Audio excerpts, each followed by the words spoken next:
हिंदी। अध्याय 51। बंदूक भेदभाव नहीं करती। याशेन बेस से 20 किलोमीटर दक्षिण पश्चिम में एक छोटे से पहाड़ की गुफा में जू तियानगे अपनी कुर्सी पर पीछे झुके हुए खुशी से एक धुन गुनगुना रहे थे। हाल ही में उनका मूड काफी अच्छा रहा है। जू परिवार की युवा पीढ़ी में सबसे अलग होने के कारण वह लॉयल लेवल तक पहुंचने वाले पहले व्यक्ति थे और उन्हें परिवार से महत्वपूर्ण जिम्मेदारियां मिली थीं। भविष्य में उनके लिए जू परिवार का कर्णधार बनने का मौका भी मिल सकता है। कुछ दिन पहले उसने एक म्यूटेंट अंडा खोजा था और हालांकि इससे पहले लिन परिवार के एक व्यापारी काफिले ने छीन लिया था, लेकिन उसने लिन परिवार के व्यापारी काफिले के मालिक लिन मियाओ को पकड़ लिया था। ये लगभग तय था कि म्यूटेंट अंडा आखिरकार उसके हाथ लग ही जाएगा। जू तियानगे मूर्ख नहीं था, वो लिन परिवार के व्यापारी काफिले की पृष्ठभूमि और संबंधों से अच्छी तरह वाकिफ था। डार्क बर्ड बेस के तीनों परिवारों के लू परिवार के साथ अच्छे संबंध थे, जिनका वहां कई बार लेन देन हुआ था। जू परिवार हमेशा से ही इसमें शामिल होना चाहता था, लेकिन उसे कोई मौका नहीं मिला। इसके अलावा जू तियानगे ने सुना था कि लिन जोगझेंग और लिन जियांगडोंग, लिन परिवार के असली ताकतवर, लगभग 2 महीने से बेस पर वापस नहीं लौटे थे और वे संभवतः बहुत मुश्किल में थे। बेशक भले ही लिन जोगझेंग और लिन जियांगडोंग आसपास हो, जू तियानगे को परवाह नहीं होगी। डार्क बर्ड बेस का लिन परिवार अपने खुद के जू परिवार से कैसे तुलना कर सकता है? भले ही लिन जोगझेंग और लिन जियांगडोंग एक साथ आ जाएं, फिर भी वह म्यूटेंट एक्ट का दावा करेगा। म्यूटेंट एक्ट के साथ जू परिवार के युवाओं में से कौन उसका मुकाबला कर सकता है? उसने सुना था कि लिन भाई वफादारी को बहुत महत्व देते हैं और निश्चित रूप से लिन मियाओ की सुरक्षा को नजरअंदाज नहीं करेंगे, इसलिए म्यूटेंट अंडे को पुनः प्राप्त करना लगभग सुनिश्चित बात थी। बॉस, लिन परिवार से एल्डरली लोगों को वापस ले आए हैं, चौकीदार भाई रिपोर्ट करने के लिए वापस भागा। Ads by PubFuture. ये सुनकर जू तियानगे की आंखें चमक उठीं, लेकिन उसने फिर भी अपने दिल में उत्साह को दबाते हुए पूछा, कितने लोग आए थे? भाई ने जवाब दिया, एल्डरली समेत कुल 3 लोग। 3 लोग तो लिन जियांगडोंग और लिन जोगझेंग ही आए होंगे। ऐसा लगता है कि अफवाहें विश्वसनीय नहीं है, वे गायब तो नहीं हो गए हैं। मैंने सुना है कि उन दोनों के पास कुछ हुनर है, इसलिए हमें उनसे निपटने में सावधानी बरतनी होगी, जू तियानगे ने सोच समझकर कहा। बॉस, वह आदमी खुद को लिन शेन कहता है और दूसरा व्यक्ति उसका रक्षक है, भाई ने जल्दी से कहा। लिन शेन? लिन शेन कौन है? जू तियानगे के चेहरे पर हैरानी थी, क्योंकि उसने ये नाम पहले कभी नहीं सुना था। लिन शेन लिन परिवार का 5वां बेटा है, परिवार में सबसे छोटा जो पारिवारिक व्यवसाय में शामिल नहीं है, और 20 साल से अधिक उम्र होने के बावजूद अभी भी बेस म्यूटेशन के बिना है। खाने पीने और मौज मस्ती करने के अलावा वह बिल्कुल बेकार है। उसके बगल में एक सफेद बालों वाला बूढ़ा आदमी बोला, उसके चेहरे पर कोई झुर्रियां नहीं थी। एल्डर झोउ, आप इस व्यक्ति को जानते हैं? जू तियानगे को आश्चर्य हुआ कि एल्डर झोउ जैसा crystal base powerhouse Lin Shen को जानता होगा। मैंने संयोग से उसके बारे में सुना है। जब लू परिवार से ल्यू किंग पहले डार्क बर्ड बेस गया था, तो उसने कुछ समय के लिए उसके साथ डेटिंग की, लेकिन वापस लौटने के तुरंत बाद उनका ब्रेकअप हो गया, एल्डर झोउ ने कहा। तो ये वही है। एल्डर झोउ की बात सुनकर जू तियानगे को याद आया और वह हंसते हुए बोला, इतना महत्वपूर्ण मामला और लिन परिवार उसे इससे निपटने के लिए भेजता है। ऐसा लगता है कि लिन जियांगडोंग और लिन जोगझेंग वास्तव में गायब हैं। उन्हें यहाँ ले आओ। चूंकि न तो लिन जियांगडोंग और न ही लिन जोगझेंग आए थे, इसलिए जू तियानगे को अब उतनी चिंताएं नहीं थीं। लिन शेन का सामना करना, जो केवल भोग विलास में लिप्त रहना जानता था, स्वाभाविक रूप से लिन जियांगडोंग और लिन जोगझेंग का सामना करने से बेहतर था। पहाड़ की तलहटी में लेई ने गंभीर चेहरे के साथ कहा, लिन शेन, तुम वास्तव में क्या करने की योजना बना रहे हो? हमारे पास अब म्यूटेंट अंडा नहीं है, क्या वहां जाना मौत को आमंत्रित करना नहीं है? हमें जू तियानगे के आने से पहले वापस लौट जाना चाहिए और दीर्घकालिक योजना के बारे में सोचना चाहिए। Ads by PubFuture. आप पहले वापस जाएं, लिन शेन ने उदासीनता से कहा। ऐसा कैसे हो सकता है? लिन शेन, तुम मुझे क्या समझते हो? मैं तो बस एक बूढ़ा आदमी हूँ, मुझे मरने का डर नहीं है। मुझे चिंता है कि तुम मुसीबत में न पड़ जाओ। मुझे नहीं पता कि मैं परिवार के मुखियाओं को ये कैसे समझाऊं, लेई ने आह भरी। इससे पहले कि लिन शेन कुछ और कह पाते, पहाड़ से किसी ने चिल्लाकर कहा, लिन शेन, हमारे बॉस ने आपको बातचीत के लिए आमंत्रित किया है। बिना किसी हिचकिचाहट के लिन शेन पहाड़ पर चढ़ गया, वेई वुफू उसके पीछे पीछे चल रहा था। लेई ने खुद से कहा, भगवान हमारी रक्षा करे, उम्मीद है कि कुछ भी गलत न हो। तीनों पहाड़ की पगडंडी पर चढ़ते चले गए। दोनों तरफ कई म्यूटेटर्स उन्हें देख रहे थे। जब वे गुफा में दाखिल हुए तो उन्होंने देखा कि जू त्यानगे एक डाकू सरदार की तरह कुर्सी पर आत्मविश्वास से बैठा हुआ था और उसके पीछे सफेद बालों वाले एल्डर झो खड़े थे। उन्हें बांध दो, जू त्यानगे ने ऊंचे स्थान से लिन शेन को ठंडी निगाहों से देखते हुए आदेश दिया। उसने सोचा कि लिन शेन जैसे संरक्षित बच्चे को, जिसने कभी दुनिया नहीं देखी थी, आसानी से डराया और बहकाया जा सकता है, इसलिए उसका पहला कदम उसे डराना था। आखिरकार वे केवल 3 ही थे और परिवार द्वारा नियुक्त क्रिस्टल बेस रक्षक एल्डर झो के साथ जू त्यानगे को डर नहीं था कि वे आकाश को उल्टा कर सकते हैं। उसके आदेश पर उसके कई आदमी आगे बढ़े और लिन शेन तथा उसके साथियों को पकड़ने का प्रयास करने लगे। आह! एक चीख ने सभी को स्तब्ध कर दिया, क्योंकि आगे बढ़ते म्यूटेटर का सिर वेई वुफू ने अपने मिश्र धातु ब्लेड के एक तेज प्रहार से काट दिया। शरीर नीचे गिर गया जबकि ब्लेड से अभी भी खून टपक रहा था। Ads by PubFuture. उसकी क्रिस्टल बेस 10 तलवार उस ग्रह पर खो गई थी और लिन शेन के पास उसे एक नई तलवार प्रदान करने का कोई साधन नहीं था, इसलिए उसे अब एक मिश्र धातु ब्लेड के साथ काम चलाना पड़ा। जू त्यानगे क्षण भर के लिए चकित रह गया। उसने यह अनुमान नहीं लगाया था कि इन परिस्थितियों में लिन शेन और उसके आदमी हमला करने की हिम्मत करेंगे और किसी का सिर कलम कर देंगे। क्या वे लापरवाह थे या सिर्फ मूर्ख? क्या उन्हें एहसास नहीं था कि लिन परिवार के कारवां के सदस्य उनके कब्जे में थे? लेई भी अचंभित था। उसे उम्मीद नहीं थी कि लिन शेन द्वारा लाया गया गार्ड, जो पूरे रास्ते चुप रहा था, अपनी तलवार खींच लेगा और बिना कुछ कहे हत्या कर देगा। क्या यह मौत की तलाश नहीं थी? तुम मौत को दावत दे रहे हो, जू त्यानगे ने गुस्से में कहा। जैसे ही वह खड़ा हुआ, उसका शरीर मिश्र धातु के कवच से लिपट गया। जू परिवार के म्यूटेटरों ने भी अपने हथियार लहराते हुए बेस म्यूटेशन किया। गलतफहमी, यह एक गलतफहमी है, लिन शेन ने शुरू किया। तुमने एक आदमी को मार डाला है, इसमें कोई गलतफहमी कैसे हो सकती है? जू त्यानगे ने गुस्से से पूछा। उसकी आंखें क्रोध से भरी हुई थीं। मेरा भाई यहाँ है, वह सामाजिक रूप से चिंतित है। बहुत सारे अजनबी उसके पास आते हैं और उसे छूते हैं, जिससे वह असहज हो जाता है। उसे अभिनय करना पड़ता है, लिन शेन ने गंभीरता से समझाया। आप इसे सामाजिक चिंता कहते हैं। मुझमें बैल जैसी हिम्मत है, बस उन्हें मार डालो, जू त्यानगे ने दांत पीसते हुए कहा। हिलना मत। म्यूटेटर अपनी बेस म्यूटेटेड शक्तियों का उपयोग करते हुए और अपने हथियार तैयार करते हुए लिन शेन की तिकड़ी को दंडित करने के लिए कूदने वाले थे, लेकिन लिन शेन की कमांडिंग चिल्लाहट ने उन्हें रोक दिया। लिन शेन ने अपने हाथ में एक रिवॉल्वर पकड़ी, उसकी नली जू त्यानगे की ओर तान दी और कहा, बेहतर होगा कि आप कोई भी जल्दबाजी वाला काम न करें, वरना मेरी बंदूक भेदभाव नहीं करेगी। कुछ देर की खामोशी के बाद पूरा कमरा ठहाकों से गूंज उठा, यहाँ तक कि जू त्यानगे भी हंसने लगा, जिसने हंसने के बाद अपने दिल की ओर इशारा किया और अशुभ भाव से बोला, चलो यहाँ निशाना लगाओ। अगर तुम मेरा एक भी बल खराब कर सको तो तुम आज से मेरा उपनाम ले सकते हो। जू त्यानगे ने पेट कैप्सूल पिस्तौल को नहीं पहचाना और सोचा कि यह लिन शेन के हाथ में एक साधारण रिवॉल्वर है। भले ही गोलियां कवच भेदी थीं, लेकिन वे उसके मिश्र धातु कवच को भेद नहीं पाएंगी। अन्य लोगों ने भी लिन शेन की हरकतों को मजाक समझा। एक मिश्र धातु स्तर म्यूटेटर को एक पुराने रिवॉल्वर से धमकाना, क्या ये हास्यास्पद नहीं था? यहाँ तक कि उसके साथी लेई ने भी सोचा कि उसका छोटा भाई लिन शेन बहुत ज्यादा अपमानजनक है। वह अंदर ही अंदर आहें भर रहा था। उसे पता था कि आज चीजें खराब होने वाली हैं। एल्डर झो ने लिन शेन को ठंडे दिमाग से देखा, जैसे कोई मूर्ख को प्रदर्शन करते हुए देखता है। न केवल एक हैंडगन से निकली गोलियां एक मिश्र धातु म्यूटेटर को नुकसान नहीं पहुंचाएंगी, बल्कि अगर वे ऐसा कर भी सकती हैं, तो एक क्रिस्टल बेस पावरहाउस के रूप में वह उन्हें आसानी से हवा से बाहर निकाल सकता है। धमाका, गोली की आवाज हुई और सबके हंसने के बीच लिन शेन ने वास्तव में ट्रिगर खींच दिया। अध्याय 52, मुझे भी सामाजिक चिंता है। लिन शेन ने बंदूक चलाई, लेकिन जिस व्यक्ति को उसने गोली मारी वह जू त्यानगे नहीं था, बल्कि उसके बगल में खड़ा एल्डर झो था। जू परिवार को लिन परिवार के बारे में सब कुछ पता था, ठीक उसी तरह जैसे लिन परिवार को जू परिवार के बारे में सब कुछ पता था। लिन शेन के आने से पहले ही उन्होंने जू त्यानगे की विस्तृत प्रोफाइल की समीक्षा कर ली थी।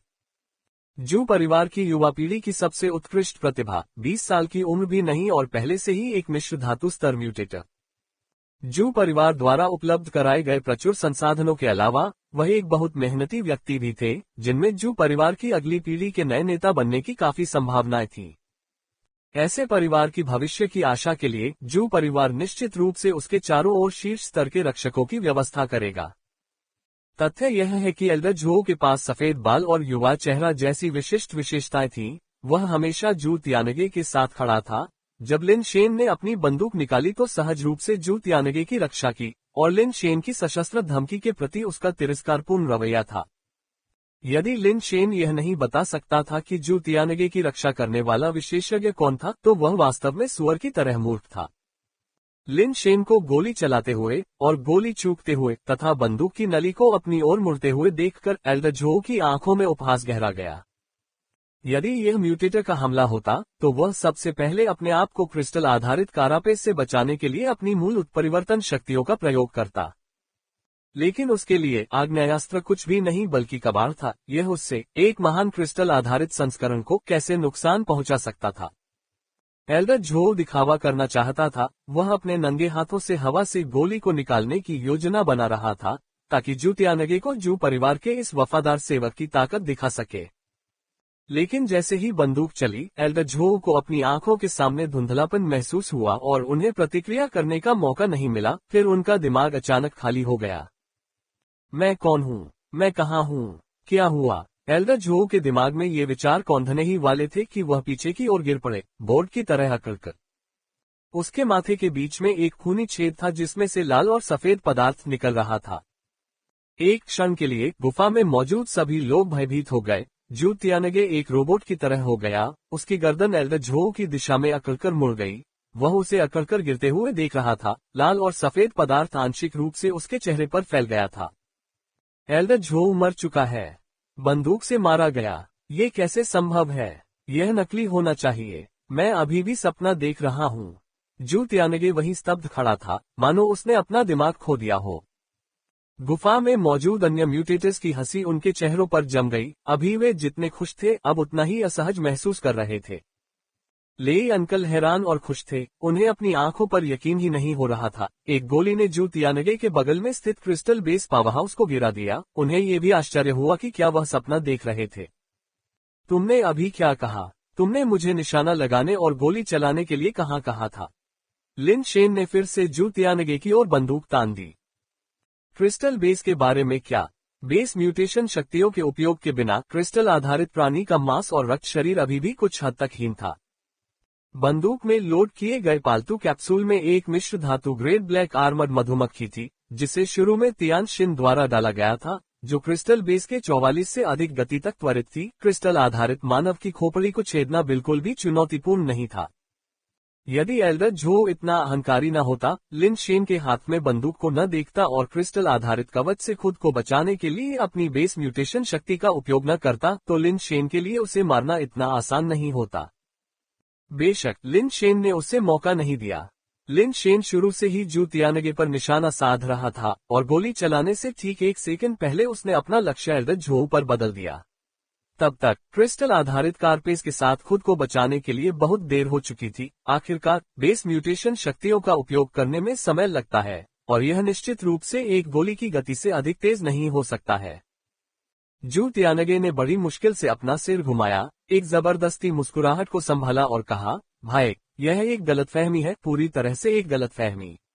मैं वास्तव में सामाजिक रूप से चिंतित हूँ। मैं अभी बहुत घबरा गया था। मैंने गलत बोल दिया। इसे दिल पर मत लेना, भाई।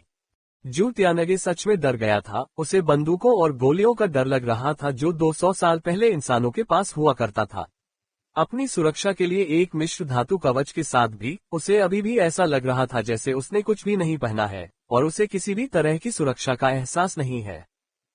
उसके बगल में एल्डर झो की लाश अभी भी खून से लथपथ थी। उसकी आंखें मौत के कारण उभरी हुई थीं। अगर एक क्रिस्टल बेस को एक ही गोली से मारा जा सकता है, तो जू तियानगे को नहीं लगता कि उसकी हड्डियां क्रिस्टल बेस की हड्डियों से ज्यादा सख्त थीं। वह कम उम्र में एक ठंडी लाश नहीं बनना चाहता था, जिसके आगे एक आशाजनक भविष्य था। किसी व्यक्ति के पास जितनी अधिक चीजें होती हैं, उतनी ही कम वह इस दुनिया को आसानी से छोड़ना चाहता है। लिन शेन ने जू तियानगे से संपर्क किया, जिसने बिल्कुल भी हिलने की हिम्मत नहीं की। यहाँ तक कि बहुत ही प्रतिभाशाली तरीके से अपने हाथ उठाए, एक ऐसा इशारा जो कई वर्षों से किसी ने नहीं किया था। लिन शेन जू तियानगे के पीछे चला गया, बंदूक की नाल उसके सिर के पीछे दबा रही थी। मत गोली चलाओ भाई, हम बात करके सुलझा लेंगे। पहले ये सब मेरी गलती थी, मैं तुमसे माफी मांगता हूँ, जू तियानगे ने कांपती आवाज में कहा। जैसे ही बंदूक उसकी खोपड़ी को छुई, उसे लगा जैसे उसकी आत्मा उसके सिर से बाहर निकल गई। वेई वुफू का लोगों को बिना कुछ कहे अपंग करने का तरीका बिल्कुल शैतानी था, यहाँ तक कि जू तियानगे से भी ज्यादा क्रूर। कौन जानता था कि अगले ही पल लिन शेन उसे गोली मार देगा। जू तियानगे वाकई डरा हुआ था, ये दोनों नियमों के हिसाब से नहीं खेलते थे। Ads by PubFuture. मेरी बहन कहाँ है? लिन शेन ने उदासीनता से कहा। तुम यहाँ क्यों खड़े हो? बेकार के मूर्खों का झुंड, जाओ और मेरी बहन को अभी यहाँ लाओ। जू तियानगे ने नीचे खड़े अन्य स्तब्ध म्यूटेटर्स पर चिल्लाया। जो म्यूटेटर्स होश में आ गए थे, वे जल्दी से बगल की गुफा की ओर चले गए। रुको, लिन शेन ने ठंडे स्वर में कहा। कुछ लोग रुक गए, लेकिन अन्य लोग अंदर भागते रहे। धमाका, एक और गोली चली। गोली जू तियानगे के सिर के पास से गुजरी और सीधे म्यूटेटर के सिर में जा लगी, जो अभी भी बगल की गुफा की ओर भाग रहा था। हर कोई एक बार फिर वहीं जम गया और जू तियानगे इतना डर गया कि वो पत्थर बन गया और उसके पैर कांप रहे थे। जिस क्षण लिन शेन ने बंदूक चलाई, जू तियानगे को लगा कि वह निशाना है और उसे लगा जैसे उसकी आत्मा सचमुच उसके शरीर से निकल गई है। अब वह हिलने से भी डर रहा था। इतनी नजदीकी से उसने नहीं देखा था कि गोली कैसे निकल गई। गोली की रफ्तार बहुत तेज थी, हैंडगन से होने वाली अपेक्षा से कहीं ज्यादा। भाई, तुम मुझे बताओ कि मुझे क्या करना है, मैं तुम्हारे बताए अनुसार चलूंगा, जू तियानगे ने अपने मुंह में मौजूद लार को कुछ कठिनाई से निगलते हुए कहा। वेई, लेई, जाओ हमारी बड़ी बहन को बाहर निकालो। लिन शेन ने वेई और लेई को निर्देश दिया। ठीक है, वेई ने जवाब दिया और फिर बगल की गुफा की ओर चल दिया। मिस्टर लिन शेन, निश्चिंत रहें, हम बॉस को अभी बाहर निकाल देंगे, लेई ने खुशी से भरकर और अनजाने में अपना संबोधन बदलते हुए कहा। आप आगे बढ़ें, लिन शेन ने एक म्यूटेटर की ओर इशारा करते हुए लापरवाही से कहा। म्यूटेटर ने देरी करने की हिम्मत न करते हुए वेई और लेई को जल्दी से बगल की गुफा में ले गया। एंजल रिवॉल्वर में पहले सिर्फ एक गोली होती थी, लेकिन अब नहीं। जब से Lin Shen dark bird base में वापस आया है, उसने एक पेट कैप्सूल हासिल कर लिया है और सभी 7 चैम्बर भर दिए हैं। सौभाग्य से उसके पास पैसा था और लिन परिवार के पास स्टॉक था, अन्यथा यह आसान नहीं होता। Ads by PubFuture. Lin Miao और कारवां के सभी सदस्यों को मिश्र धातु के ताले से बंद कर दिया गया और एक गुफा में सीमित कर दिया गया। लिन मियाओ को छोड़कर, जो काफी शांत दिखाई दे रही थी, बाकी सभी के चेहरे पर कमोबेश बेचैनी थी। वे सभी जानते थे कि श्री लिन जोंगझेंग और अन्य लोग कारवां के रवाना होने से पहले ही बेस से चले गए थे। अगर वे वापस नहीं आए, तो उनके बदले में कौन आ सकता था? कौन हिम्मत करेगा? लिन मियाओ बाहर से भले ही शांत दिख रही थी, लेकिन अंदर से वह बिल्कुल भी शांत नहीं थी। बेशक वह जानती थी कि उसके 2 छोटे भाई डार्क बर्ड बेस पर नहीं थे, लेकिन परिवार की मुखिया और कारवां की नेता होने के नाते वह सबसे पहले टूटने वाली नहीं हो सकती थी।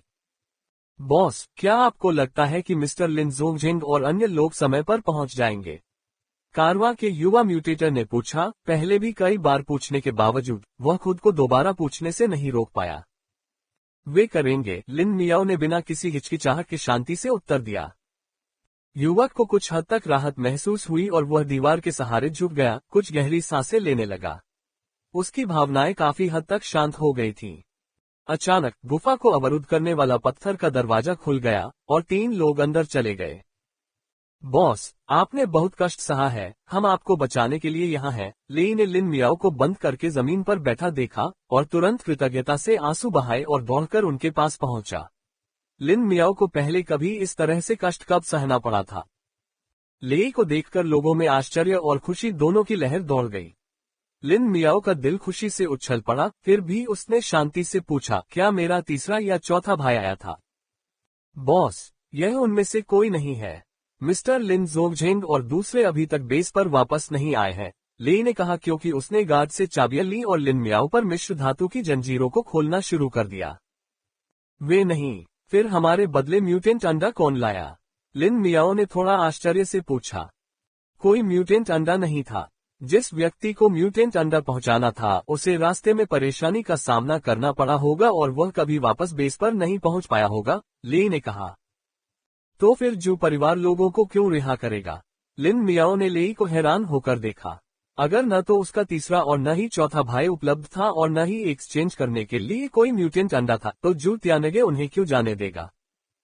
कारवां के अन्य सदस्यों ने लिन मियाओ की उलझन को साझा करते हुए लेई की ओर देखा। यह मिस्टर लिन शेन थे, लेई ने उत्साह से कहा। Mister Lin Shen? कौन से मिस्टर लिन शेन? हर कोई पल भर के लिए भ्रमित हो गया, ये समझने में असमर्थ था कि लेई किसके बारे में बात कर रहा था।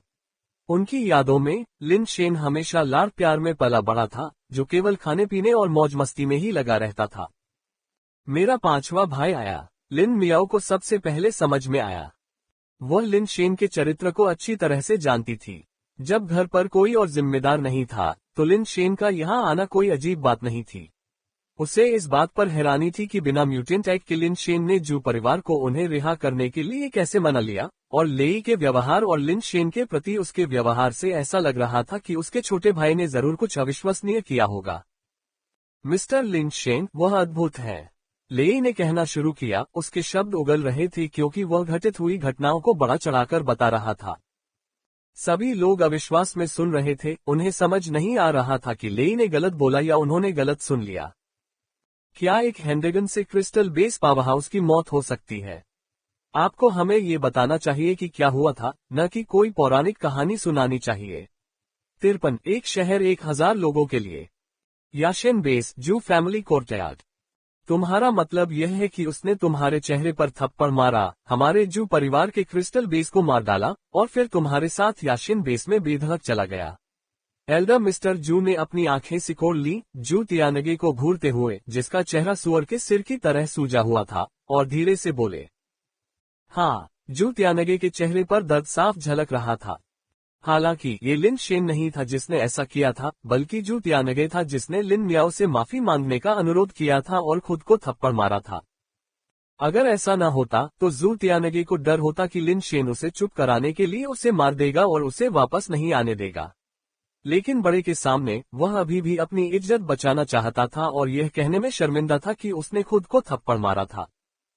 जू तियानगे को यह उम्मीद नहीं थी कि लिन शेन का उसे मारने का कोई इरादा नहीं था। न केवल उसने उसे नहीं मारा, बल्कि वह उसके पीछे याशेन बेस तक गया और अपने साथ केवल वेई वुफू को लाया। लिन मियाओ और अन्य लोग पहले ही लिन शेन की व्यवस्था के तहत डाकबट बेस में लौट आए थे। जियो तियानगे, आपको क्या लगता है कि हमें इस मामले को कैसे संभालना चाहिए? एल्डर मिस्टर जू ने जू तियानगे की ओर देखते हुए पूछा। जू तियानगे को तनाव महसूस हुआ, लेकिन उसके चेहरे पर कोई भाव नहीं दिखा। सोचने के बाद उसने कहा, बड़े, अगर यह मेरे ऊपर होता कि मैं इससे निपटता, तो मुझे लगता है कि हमें लिन शेन को और परेशान नहीं करना चाहिए। न केवल हमें उसे परेशान नहीं करना चाहिए, बल्कि हमें अपने बीच की किसी भी गलतफहमी को दूर करने की कोशिश भी करनी चाहिए, और यह सबसे अच्छा होगा कि हम उसके साथ किसी तरह का रिश्ता बना सकें। कैसे? क्या आपको लगता है कि हमारे जू परिवार की ताकत लिन परिवार से कम है और वे आपका बदला नहीं ले सकते? बड़े श्री जू ने ठंडे चेहरे से कहा। जू तियानगे ने जल्दी से कहा, बड़े, आप गलत समझ रहे हैं, हमारा जू परिवार निश्चित रूप से लिन परिवार से अधिक मजबूत है। ऐसा कहने का मेरा कारण लिन परिवार की ताकत के कारण नहीं, बल्कि उनके पीछे के लोगों के कारण है। उनके पीछे के लोग? क्या आप लू परिवार की बात कर रहे हैं? क्या आपको लगता है कि हमारा जू परिवार लू परिवार से डरता है? एल्डर मिस्टर जू की आवाज ठंडी हो गई। ये देखकर जू तियानगे ने खुद को संभाला और कहा, लिन परिवार के पीछे के लोग निश्चित रूप से लू परिवार नहीं है।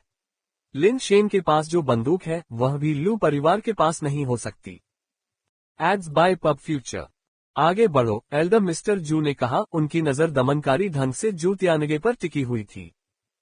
जू तियानगे ने आगे कहा, वह रिवॉल्वर बिल्कुल भी साधारण वस्तु नहीं है, हमारे जू परिवार के पास ऐसी कोई चीज नहीं है, और लू परिवार के पास भी शायद नहीं है। लिन परिवार के एक साधारण डाक बट बेस के पास ऐसी चीज कैसे हो सकती है? लिन शेन को अच्छी तरह पता है कि याशेन बेस हमारे जू परिवार का इलाका है, फिर भी वह इस तरह यहाँ आने की हिम्मत करता है।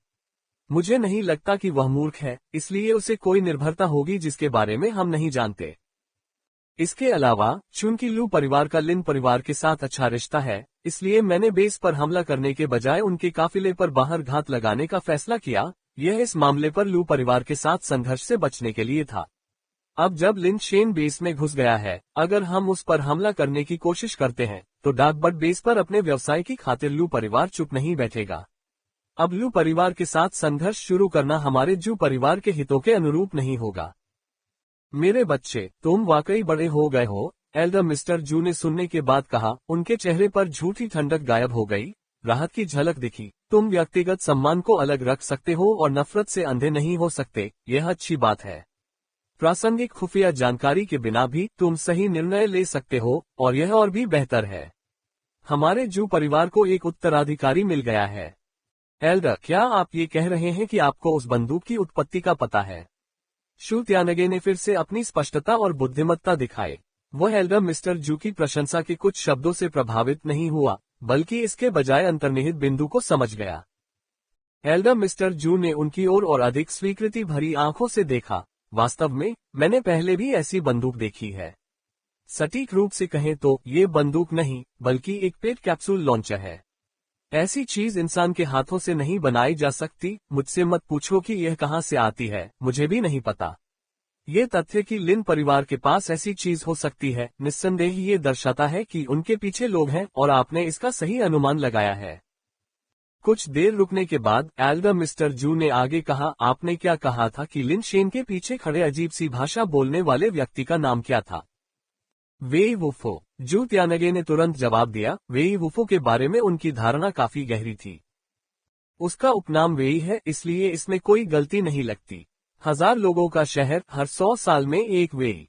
वेई वुफो का वेई शायद वही वेई है, एल्डर मिस्टर जू ने आगे कहा। उनकी आंखें अटकलों से चमक रही थीं। मुझे उम्मीद नहीं थी कि वेई परिवार का कोई व्यक्ति लिन परिवार के साथ शामिल होगा, चाहे संयोग से या किसी एजेंडे के साथ।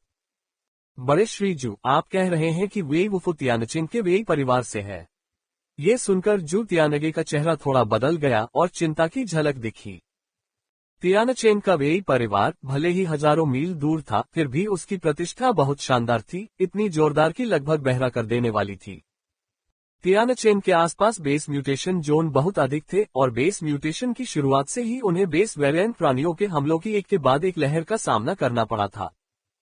तियानचेन के वेई परिवार ने, जिसमें शुरू में 1000 से ज्यादा सदस्य थे, 200 से ज्यादा सालों तक शहर की रक्षा की।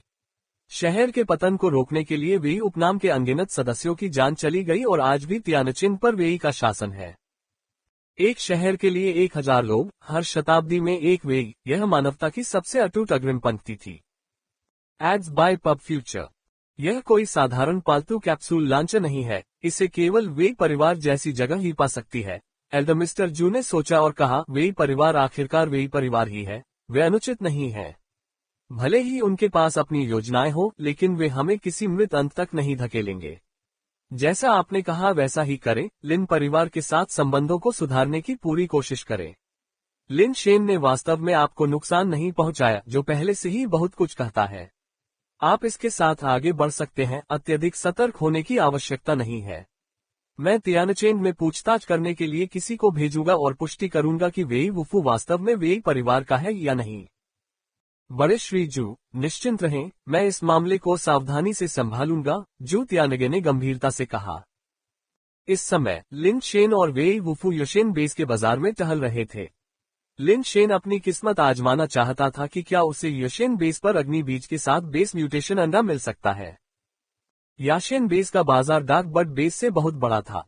डार्क बर्ड बेस में सिर्फ एक सड़क थी, जिस पर बेस म्यूटेशन अंडे और पालतू जानवर बेचने वाली दुकानें थीं। याशेन बाजार डार्क बर्ड बेस की सड़क से बहुत बड़ा था, आकार में कम से कम 10 गुना बड़ा। बाजार के अंदर सड़कें हर दिशा में एक दूसरे को काटती थीं और हर जगह दुकानें थीं। वहां बेस म्यूटेशन सामग्री, बेस म्यूटेशन अंडे, पालतू जानवर बेचने वाली दुकानें थीं, साथ ही रिसाइकलिंग व्यवसाय भी थे। प्रत्येक श्रेणी का अपना क्षेत्र था और कोई भी एक क्षेत्र डार्क बर्ड बेस की सड़क से बहुत बड़ा था। बेस म्यूटेशन अंडे बेचने वाले सेक्शन में आकर लिन शेन विविधता देखकर दंग रह गया। जमीनी दुकानों पर, दुकानों में और यहां तक कि कुछ हॉलवे के रास्तों में भी लोग बेस म्यूटेशन अंडे बेच रहे थे। किस्में विविध थीं, बड़ी और छोटी, बहुरंगी। हर तरह का बेस म्यूटेशन अंडा उपलब्ध था और स्वाभाविक रूप से गुणवत्ता भी भिन्न थी। लिन शेन ने ज्यादातर उन पर नजर डाली, पहले बाहरी स्टालों के माध्यम से झांका और आग के बीज के साथ कोई बेस म्यूटेशन अंडा नहीं देखा। अजीब बात है, इतने सारे बेस म्यूटेशन अंडों के बावजूद एक में भी फायर सीड नहीं है। जब मैं पहले डार्क बर्ड बेस पर था तो मुझे कुछ ऐसे ही मिल गए थे। कोई बात नहीं, मैं कोई भी योजना बनाने से पहले दुकानों पर नजर डालूंगा। लिन शेन एक दुकान से दूसरी दुकान भटकता रहा।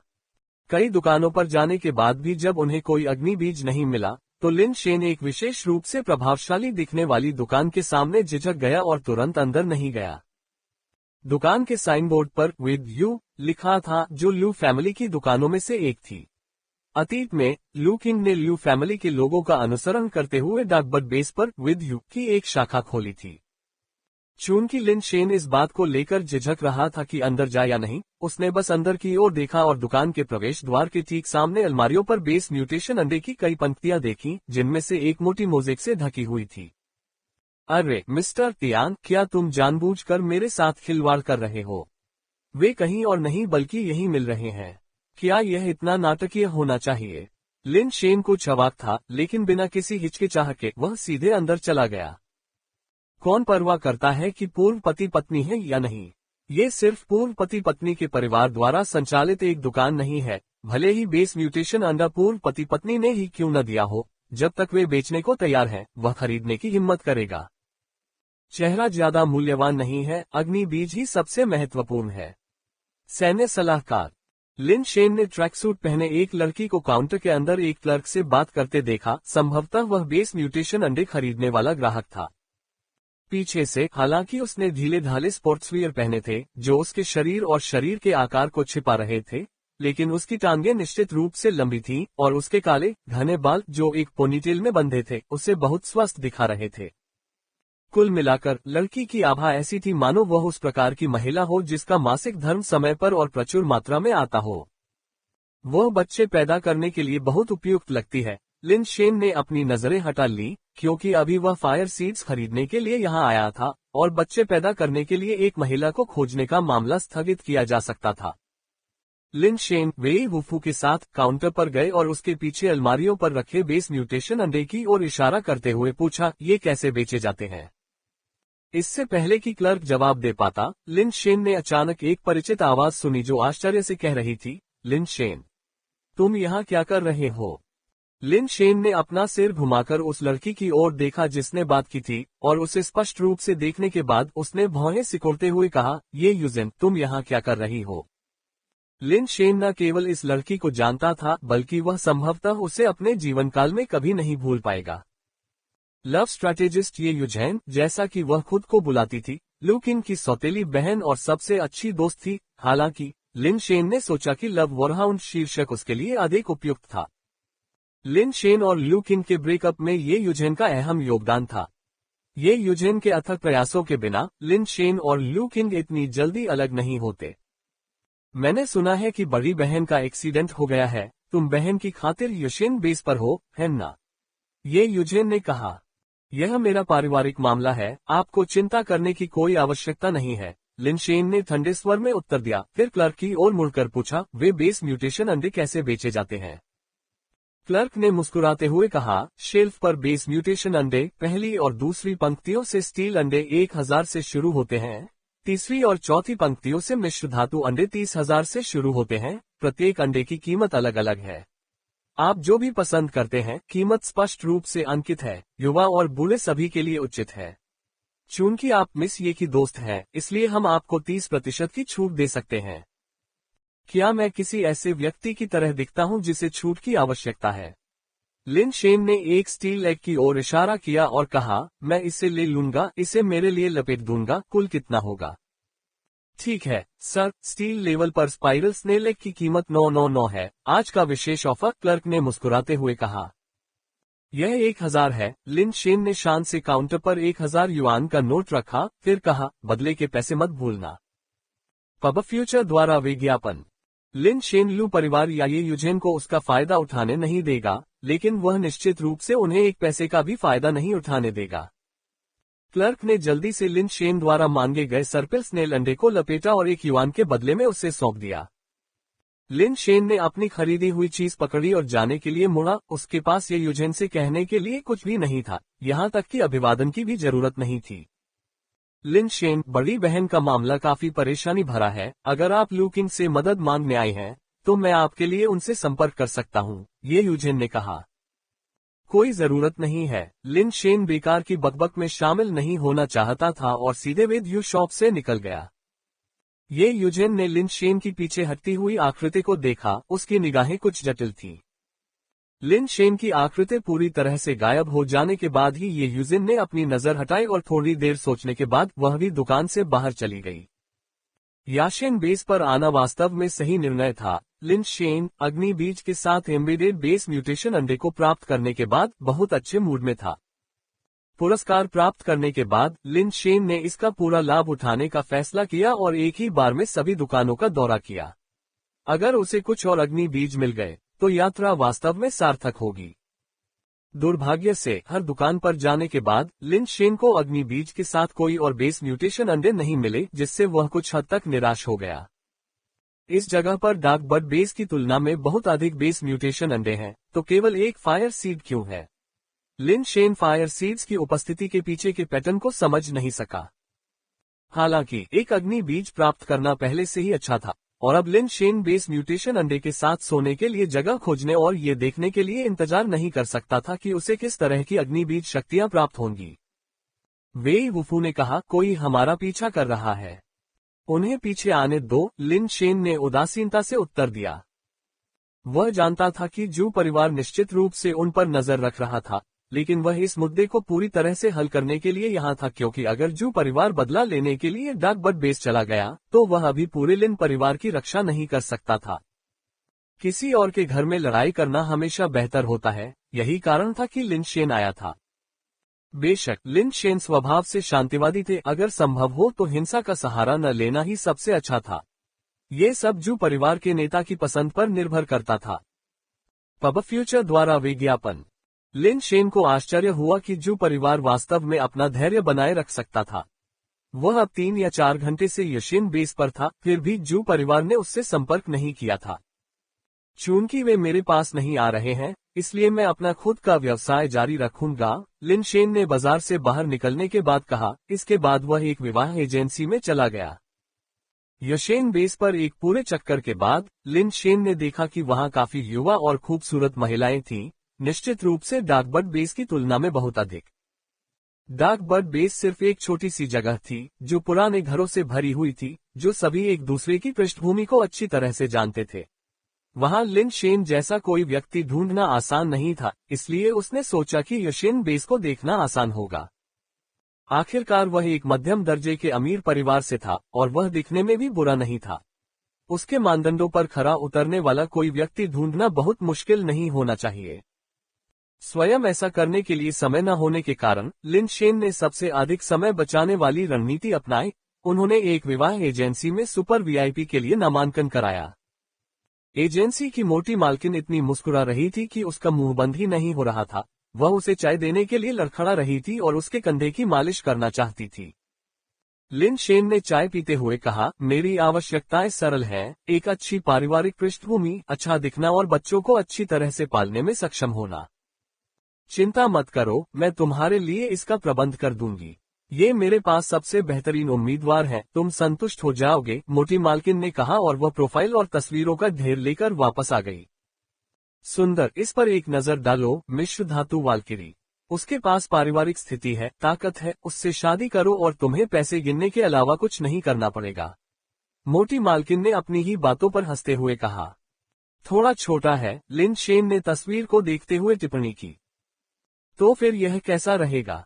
वह भले ही स्टील लेवल की हो, लेकिन वह सुंदर है, उसका व्यक्तित्व सौम्य है, वह बहुत आज्ञाकारी और अच्छे व्यवहार वाली है। मालकिन ने बिना किसी हिचकिचाहट के एक और लड़की चुन ली। थोड़ा पतला, लिन शेन ने तस्वीर पर नजर डाली और भौहें सिकोड़ लीं। कोई बात नहीं, हमारे पास बहुत सी उच्च गुणवत्ता वाली लड़कियां हैं। इस लड़की के बारे में क्या? उसके पास अच्छी शक्ल है, अच्छा फिगर है, अच्छा स्तर है, अच्छा करियर है। प्रोफाइल में ऐसा क्यों लिखा है कि उसका एक बच्चा है? लिन शेन को लगा कि फोटो ठीक है, लेकिन प्रोफाइल को ध्यान से देखने पर पता चला कि उसमें एक बच्चा था। ये सिर्फ एक लड़की है, यह कोई बड़ी बात नहीं है। मालकिन ने अजीब तरीके से प्रोफाइल वापस ले ली और एक और प्रोफाइल चुन ली। उन्होंने कुछ समय तक उम्मीदवारों की तुलना की, लेकिन न तो यह उम्मीदवार उन्हें पसंद आया और न ही वह उम्मीदवार। उन्होंने ढेर सारे उम्मीदवारों की तुलना की, फिर भी किसी को नहीं चुना। पब फ्यूचर द्वारा विज्ञापन। सुंदर, अब मैं समझ गई। मालकिन ने आश्चर्यजनक रूप से धैर्य दिखाया, किसी भी प्रकार की झुंझलाहट का संकेत नहीं दिखाया, बल्कि जानबूझकर मुस्कुराए। तुम क्या समझते हो? लिन शेन ने मुस्कुराते हुए पूछा। आप जो चाहते हैं, उसने धूर्त मुस्कान के साथ कहा, वो वास्तव में सिर्फ एक शब्द है। कौन सा शब्द? लिन शेन ने उत्सुकता से पूछा। बड़ा, मालकिन ने सीधे कहा। बड़ा? लिन शेन ने पलकें झपकाईं। हाँ, बड़ा, मालकिन ने पुष्टि की। बड़ा, है ना? लिन शेन की आंखों में खुशी झलक उठी। बड़ी। मालकिन की आंखें लिन शेन से मिली, जैसे कि उनके बीच कोई गुप्त समझ हो, और वे दोनों जोर से हंस पड़े। ठीक है, तो फिर चलो बड़ा करते हैं। लिन शेन ने सहमति जताते हुए सिर हिलाया। निश्चित रूप से बड़ा, आप संतुष्ट होंगे। इनके बारे में भूल जाओ, मैं आज रात तुम्हारे लिए कुछ तैयार करूंगी, मेरी खुशखबरी का इंतजार करो, उसने आत्मविश्वास से कहा। लिन शेन विवाह एजेंसी से निकलकर आसपास के इलाके में घूमने लगा। वेई वुफू के साथ भोजन करने के बाद वह अपने बुक किए गए होटल में वापस आ गया और वहीं रहने लगा। उस शाम मालकिन ने एक संदेश भेजा जिसमें लिन शेन को एक चाय की दुकान पर किसी से मिलने के लिए कहा गया। उसने पहले ही अपॉइंटमेंट ले लिया था और लिन शेन से कोई सवाल न पूछने का आग्रह किया और बैठक में एक आश्चर्य का वादा किया। लिन शेन वेई वुफू के साथ चाय घर गए। इस तरह के मामलों को आमतौर पर अकेले ही सबसे बेहतर तरीके से संभाला जाता है, लेकिन लिन शेन को वेई वुफू के बिना असहज महसूस हुआ, क्योंकि हो सकता है कि जू परिवार कोई अप्रत्याशित खतरा पैदा कर दे। प्रतिष्ठान की दूसरी मंजिल में प्रवेश करने पर लिन शेन ने एक महिला को खिड़की के पास बैठे देखा, जो काले रंग की पोशाक पहने हुए थी। उसकी टांगें असंभव रूप से लंबी थीं, उसके लहराते बाल उसकी पीठ पर झूल रहे थे। लिन शेन केवल उसकी प्रोफाइल देख सकते थे, लेकिन उन्हें मानना पड़ा कि मालकिन की बात सही थी, वह महिला वास्तव में बड़ी थी। पहली नजर में लिन शेन को लगा कि वह बिल्कुल वैसी ही है जैसी वह खोज रहा था, निश्चित रूप से उपजाऊ, ऐसी जो 3 साल में 2 बच्चे पैदा कर सके और बच्चे भूखे न रहें। मुझे लगता है तुम मेरा इंतजार कर रही होगी, है ना? लिन शेन ने मेज पर रखे सहमति वाले टोकन, एक नीले गुलाब को उठाया और उसकी ओर मुस्कुराया। उनकी आंखें मिली और लिन शेन अचानक स्तब्ध रह गया। गुलाब अपने आप उसके हाथ से फर्श पर गिर गया। यह आप क्यों हैं? दोनों ने लगभग एक ही समय में पूछा। वह महिला कोई और नहीं बल्कि प्रेम रणनीतिकार ये यूजेन थी। लिन शेन उसे पहचान ही नहीं पाए। आमतौर पर यह महिला हमेशा ढीले ढाले स्पोर्ट्सवियर पहने रहती थी, फिर कौन सोच सकता था कि वह इतनी प्रभावशाली है। 55 ब्लाइंड डेट। किसने सोचा होगा कि महान लव स्ट्रैटेजिस्ट भी एक अंधे डेट की दुर्दशा का शिकार होगा। लिन शेन ने अपना चाय का कप उठाया और लापरवाही से बोलने से पहले एक घूंट लिया। हम एक दूसरे को कुछ समय से जानते हैं, क्या इस तरह मेरा मजाक उड़ाना जरूरी है? इसके अलावा क्या तुम भी यहाँ ब्लाइंड डेट के लिए नहीं आए हो? तुम मुझसे ज्यादा अच्छी नहीं हो, तो तुम्हें हंसने का क्या अधिकार है? ये यूजेन ने अपना चाय का प्याला पकड़ते हुए कहा। ठीक है, मुझे इसके लिए आपको धन्यवाद देना चाहिए। अगर आप नहीं होते तो मुझे इतनी सारी लड़कियों से मिलने और आपके साथ यहाँ बैठकर चाय पीने का मौका कैसे मिलता? लिन शेन ने बोलते हुए अपने होंठ सिकोड़ लिए।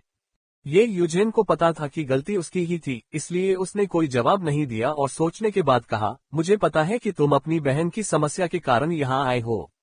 तुम लू किंग को ढूंढना चाहती हो और मैं उसके साथ एक मीटिंग तय करने में मदद कर सकती हूँ। तुम मुझे उससे मिलने में मदद करोगे? मुझे डर लगेगा। कौन जानता है कि तुमने मेरी पीठ पीछे मेरे बारे में क्या बुरी बातें कही हैं। क्या होगा अगर वह मुझसे निपटने के लिए जू परिवार का साथ दे? तब मेरे साथ वाकई अन्याय होगा, लिन शेन ने व्यंग्यात्मक लहजे में कहा। लिन शेन, क्या तुम अपने शब्दों में थोड़ी और शालीनता नहीं दिखा सकती? ये यूजेन ने अपने लाल होंठ काटे और कहा। यह अच्छी बात है। क्या तुम्हें भी सही और गलत का फर्क नहीं पता? तुमने पहले कभी कोई मौखिक अनुग्रह संरहित क्यों नहीं किया? लिन शेन ने मुस्कुराते हुए कहा। ये यूजेन ने लिन शेन को घूर कर देखा, खड़ी हुई और अपना बैग उठाया और जाने का इरादा किया। रुको मत जाओ, लिन शेन ने बिना ज्यादा सोचे समझे कहा और आश्चर्यजनक रूप से ये यूजेन वास्तव में वहीं रुक गई। क्या तुमने मेरा पर्याप्त अपमान नहीं किया है? ये यूजेन ने कहा। क्या तुम यहाँ ब्लाइंड डेट के लिए नहीं आए हो? हमने अभी तक किसी भी विषय पर बात नहीं की है और तुम पहले ही जा रही हो। यह उचित नहीं लगता, लिन शेन ने मुस्कुराते हुए कहा। नहीं, लिन शेन, तुम क्या कहना चाह रही हो? ये यूजेन ने अपना बैग वापस मेज पर पटक दिया और फिर से नीचे बैठ गई। पब फ्यूचर द्वारा विज्ञापन। मैं और क्या कहना चाहूंगी? मैं यहाँ एक ब्लाइंड डेट के लिए आई हूँ और तुम भी। यह उचित ही है कि हम एक दूसरे को थोड़ा जान लें, है ना? लिन शेन ने कहा। नहीं, क्या तुम पागल हो गए हो? क्या तुम सच में मेरे साथ ब्लाइंड डेट पर जाने की योजना बना रहे हो? ये यूजेन ने अविश्वसनीय भाव से पूछा। अगर मैं यहाँ ब्लाइंड डेट के लिए नहीं हूँ तो मैं यहाँ किस लिए हूँ? लिन शेन ने जवाब दिया। ठीक है, तो फिर तुम मुझे कैसे घृणा करना चाहते हो? आगे बढ़ो। ये यूजेन ने अपनी बाहें पार की, उसकी अभिव्यक्ति उसे चुनौती दे रही थी, लेकिन इस हाव भाव से वह और भी अधिक अप्राप्य लगने लगी। चलो ऐसे कठोर शब्दों का प्रयोग न करें, मैं तुम नहीं हूँ। मैं बिना किसी अच्छे कारण के लोगों को परेशान नहीं करता, लिन शेन ने ये यूजेन के बहस करने से पहले कहा। चूंकि हम दोनों यहाँ एक ब्लाइंड डेट के लिए हैं, इसलिए मैं जानना चाहूंगा कि तुम्हारे कितने बॉयफ्रेंड रहे हैं। ये पूछना कोई बड़ी बात नहीं है ना?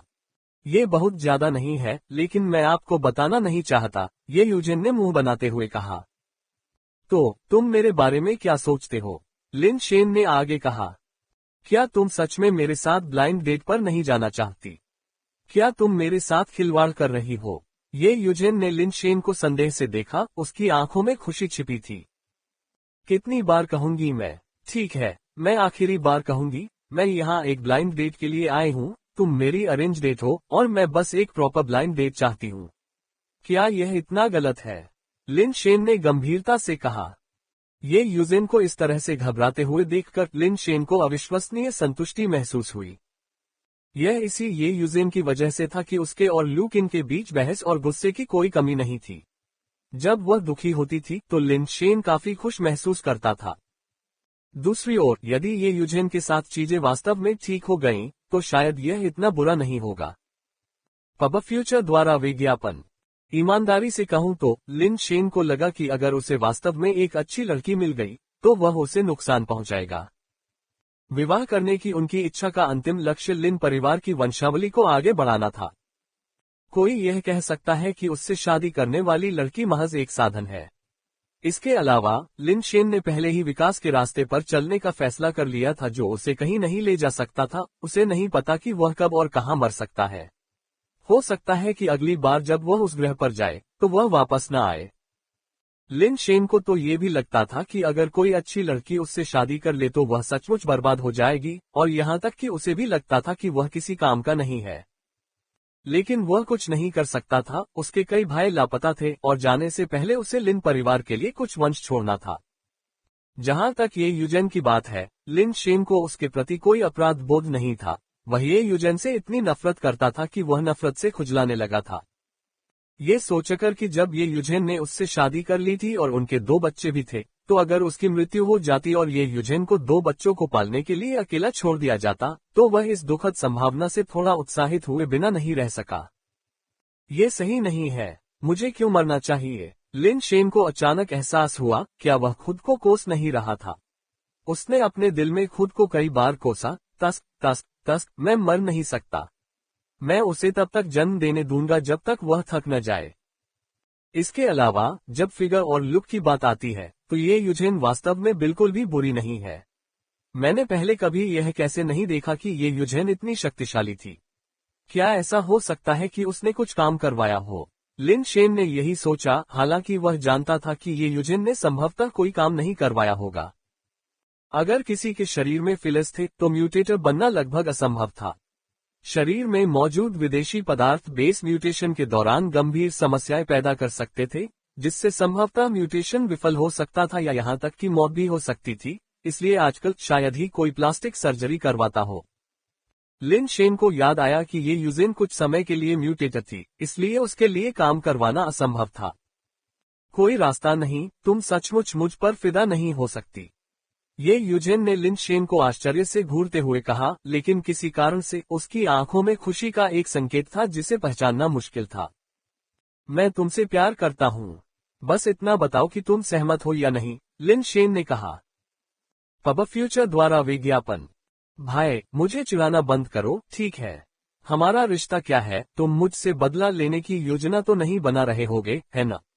जब ये यूजेन ने ये कहा तो उसकी आंखों में खुशी और भी बढ़ गई, जिसे छिपाना लगभग असंभव था।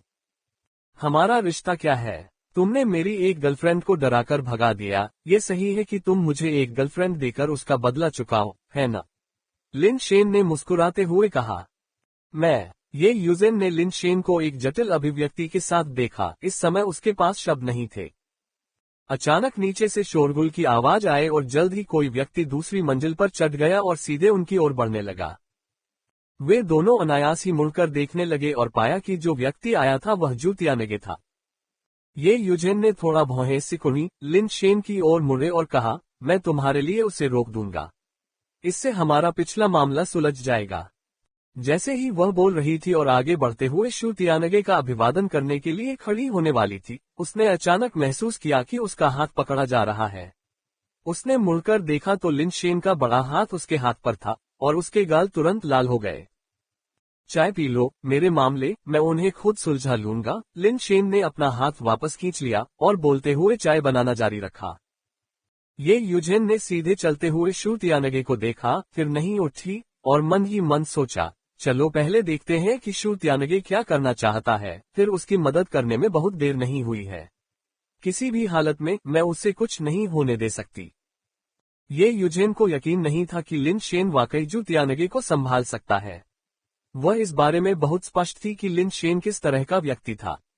NOWELLBEIN.CO 20 साल से ज्यादा उम्र होने के बावजूद वह बेस म्यूटेशन से नहीं गुजरा था। वह लड़ाई में अच्छा नहीं था, लेकिन मनोरंजन की सभी चीजों में माहिर था। वह एक लाड़ प्यार से पाला गया युवा मास्टर से ज्यादा कुछ नहीं था, जो बिना किसी कठिनाई या पीड़ा का अनुभव किए लाड़ प्यार में पला बड़ा था। उसे शायद यह अंदाजा नहीं था कि जू तियानगे कितनी ताकतवर थी, न ही उसे जू परिवार की असली ताकत का अंदाजा था, जो केवल खून के नशे में धुत होकर अपनी बड़ी बहन को बचाने की उम्मीद में यशेन बेस की ओर चला आया था। उसका दिल सही जगह पर था, लेकिन काम असफल होना तय था। ये यूजेन ने जू तियानगे को कदम दर कदम आते देखा। वह पहले से ही लिन शेन के पास था, फिर भी लिन शेन ने अभी भी उसकी तरफ नहीं देखा था। वह चाय बनाने पर ध्यान केंद्रित कर रहा था, जिससे उसकी भौहें थोड़ी सिकुड़ गईं। ये बहुत लापरवाही है। अगर जू तियानगे अचानक हमला करता है तो वह खुद का बचाव कैसे कर सकता है? हालांकि ये उसकी गलती नहीं है, वो कभी ऐसी चीजों के बारे में चिंतित नहीं रहा, कभी इस तरह से पीड़ित नहीं हुआ। ये यूजेन फिर से खड़े होने ही वाली थी कि उसने अचानक जू तियानगे को बोलते हुए सुना, तुम सब क्या कर रहे हो? क्या तुम्हें मेहमानों की देखभाल करने का यही तरीका सिखाया गया है? तुम शेन को अपनी चाय खुद बनाने कैसे दे सकते हो? क्या होगा अगर शेन अपना हाथ जला ले?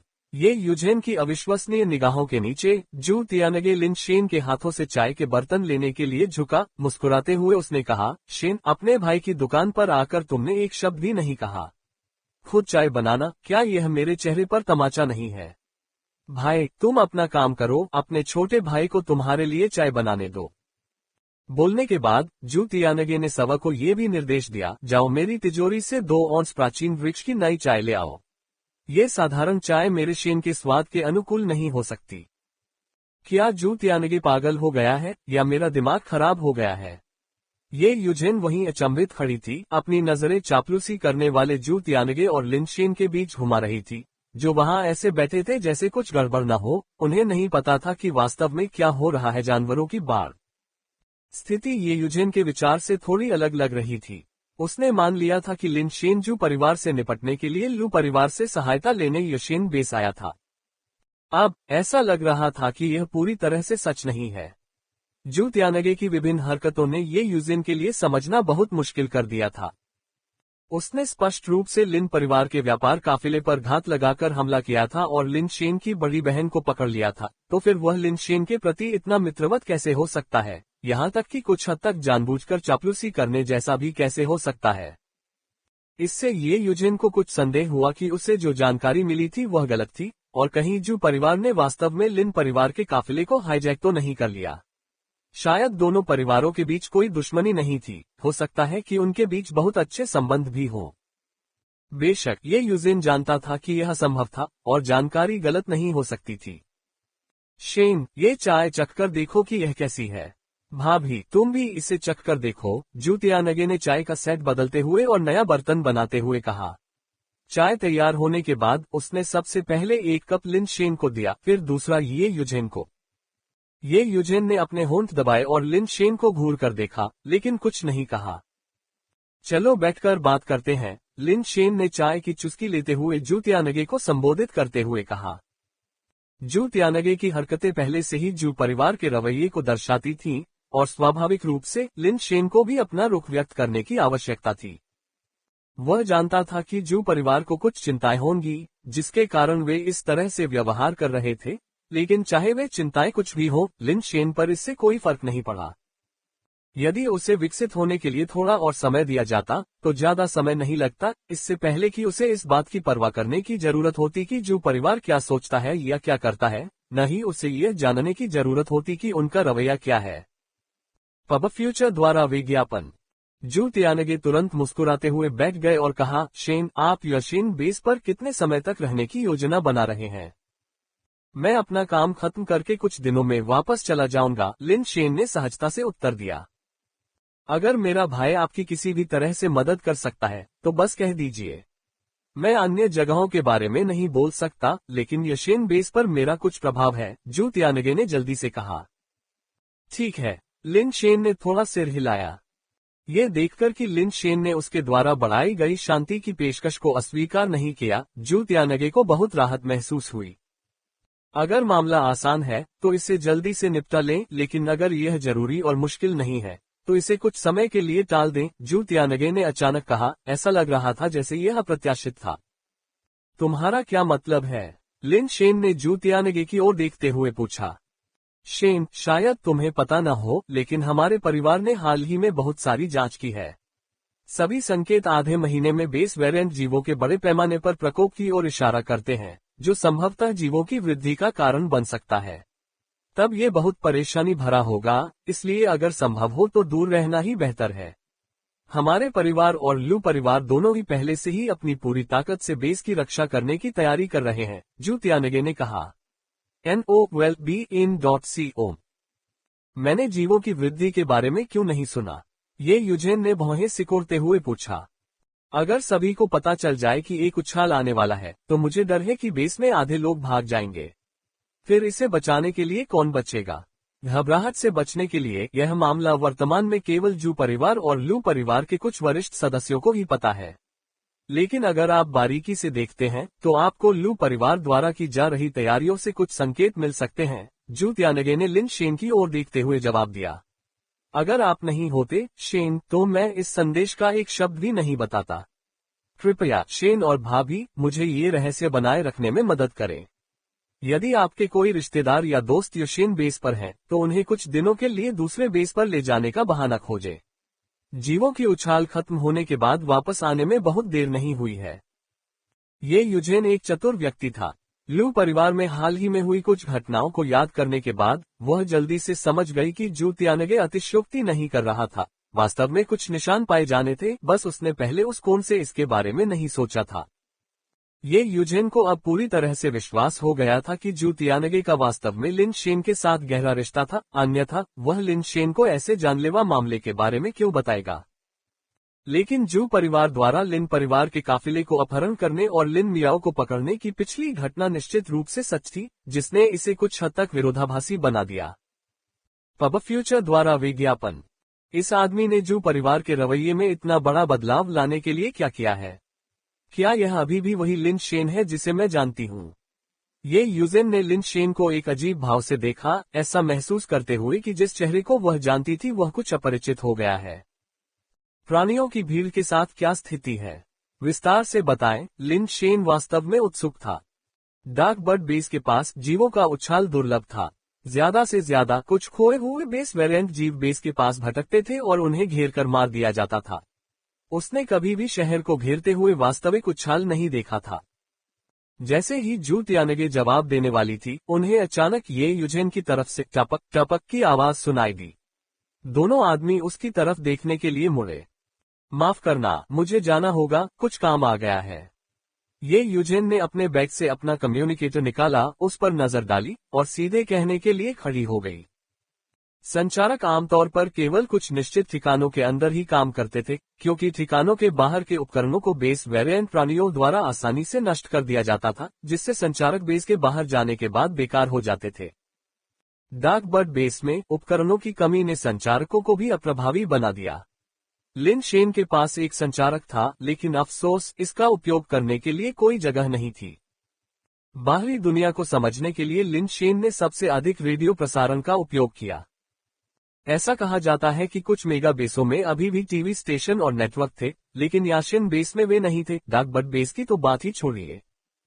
ये यूजेन उठी और सीढ़ियों की ओर चली गई। वह बहुत तेज नहीं चल रही थी और नीचे जाते समय बहुत सावधानी बरत रही थी। हालांकि दूसरी मंजिल से उसकी आकृति गायब हो जाने के बाद भी उसे वह आवाज नहीं सुनाई दी जिसकी उसे उम्मीद थी। अरे यार, क्या वह कम से कम मुझसे संपर्क करने का कोई तरीका नहीं पूछ सकता? ये यूजेन ने तेजी से दूर जाने से पहले धीरे से कहा।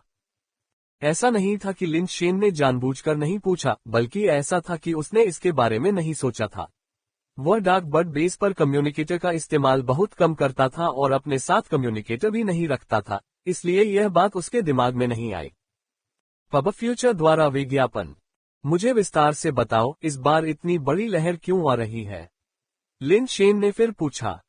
जू त्यानगे ने एक पल सोचा और फिर कहा, ये जानवरों का ज्वार थोड़ा अजीब है। इसका वास्तव में उस म्यूटेंट अंडे से कुछ लेना देना है जिसे आपके लिन परिवार ने खरीदा था। इसका उस उत्परिवर्ती अंडे से क्या संबंध है? लिन शेन ने कुछ आश्चर्यचकित होकर पूछा। याशेन बेस के उत्तर पूर्व में एक स्टील फॉरेस्ट है। उस स्टील फॉरेस्ट के पेड़ आम मेटल पौधों से थोड़े अलग हैं, तने और पत्तियां नीली हैं। दूर से देखने पर नीले जंगल का एक विशाल विस्तार समुद्र जैसा दिखता है, इसलिए हम स्थानीय लोग इसे ब्लू ट्री सी कहते हैं। ब्लू ट्री सी बहुत विशाल है और हालांकि इसमें मूल रूप से कई प्रकार के बेस वेरिएंट जीव रहते थे, हाल ही में विविधता कम होती जा रही है। बेस वेरिएंट जीव की केवल एक प्रजाति की संख्या बढ़ती जा रही है। जू त्यानगे ने घटनाओं को विस्तार से बताया। चाय घर से निकलकर ये यूजेन एक गली से नीचे चली गई, एक कोने में मुड़ी और एक दुकान में घुस गई। सबक के अभिवादन का इंतजार किए बिना वह सीधे एक निजी कमरे में चली गई। यूजेन, लिन शेन यूशेन बेस पर है, तुमने मुझे क्यों नहीं बताया? जैसे ही ये यूजेन ने दरवाजे में प्रवेश किया, एक थोड़ी मोटी मीठे चेहरे वाली लड़की ने उस पर कुछ आक्रोश के साथ आरोप लगाया। तुम्हारा उससे रिश्ता इतने लंबे समय से टूटा हुआ है, तुम्हें बताने का क्या मतलब है? मुझे मत बताओ, लू किंग, कि तुम उसके साथ वापस आना चाहती हो। ये यूजेन ने अपना बैग कॉफी टेबल पर रखा और लड़की के पास बैठ गई।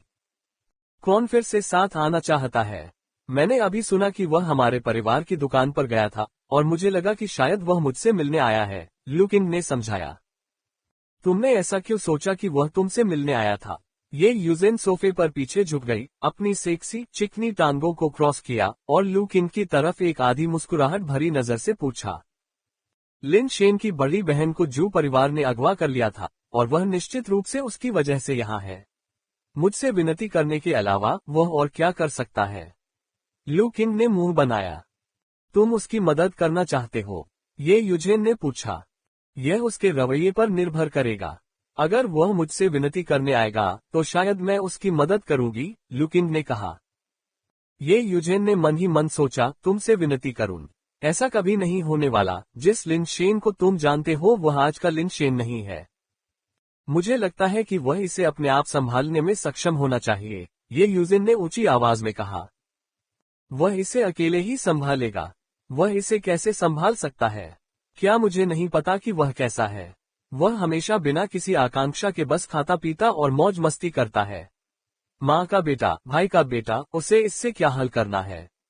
मैं आपको बता दूं, मैं बस उसके मेरे पास आने का इंतजार कर रहा हूँ, लू किंग ने झुंझलाहट के साथ कहा। तो फिर तुम इंतजार करते रहो। ये यूजेन अंदर ही अंदर हंसने से खुद को रोक नहीं पाए, लेकिन उसने कहा, हाँ ठीक है, बस उसके आपसे विनती करने का इंतजार करो। जब वह ऐसा करेगा तो हमें उससे भी माफी मांगनी होगी।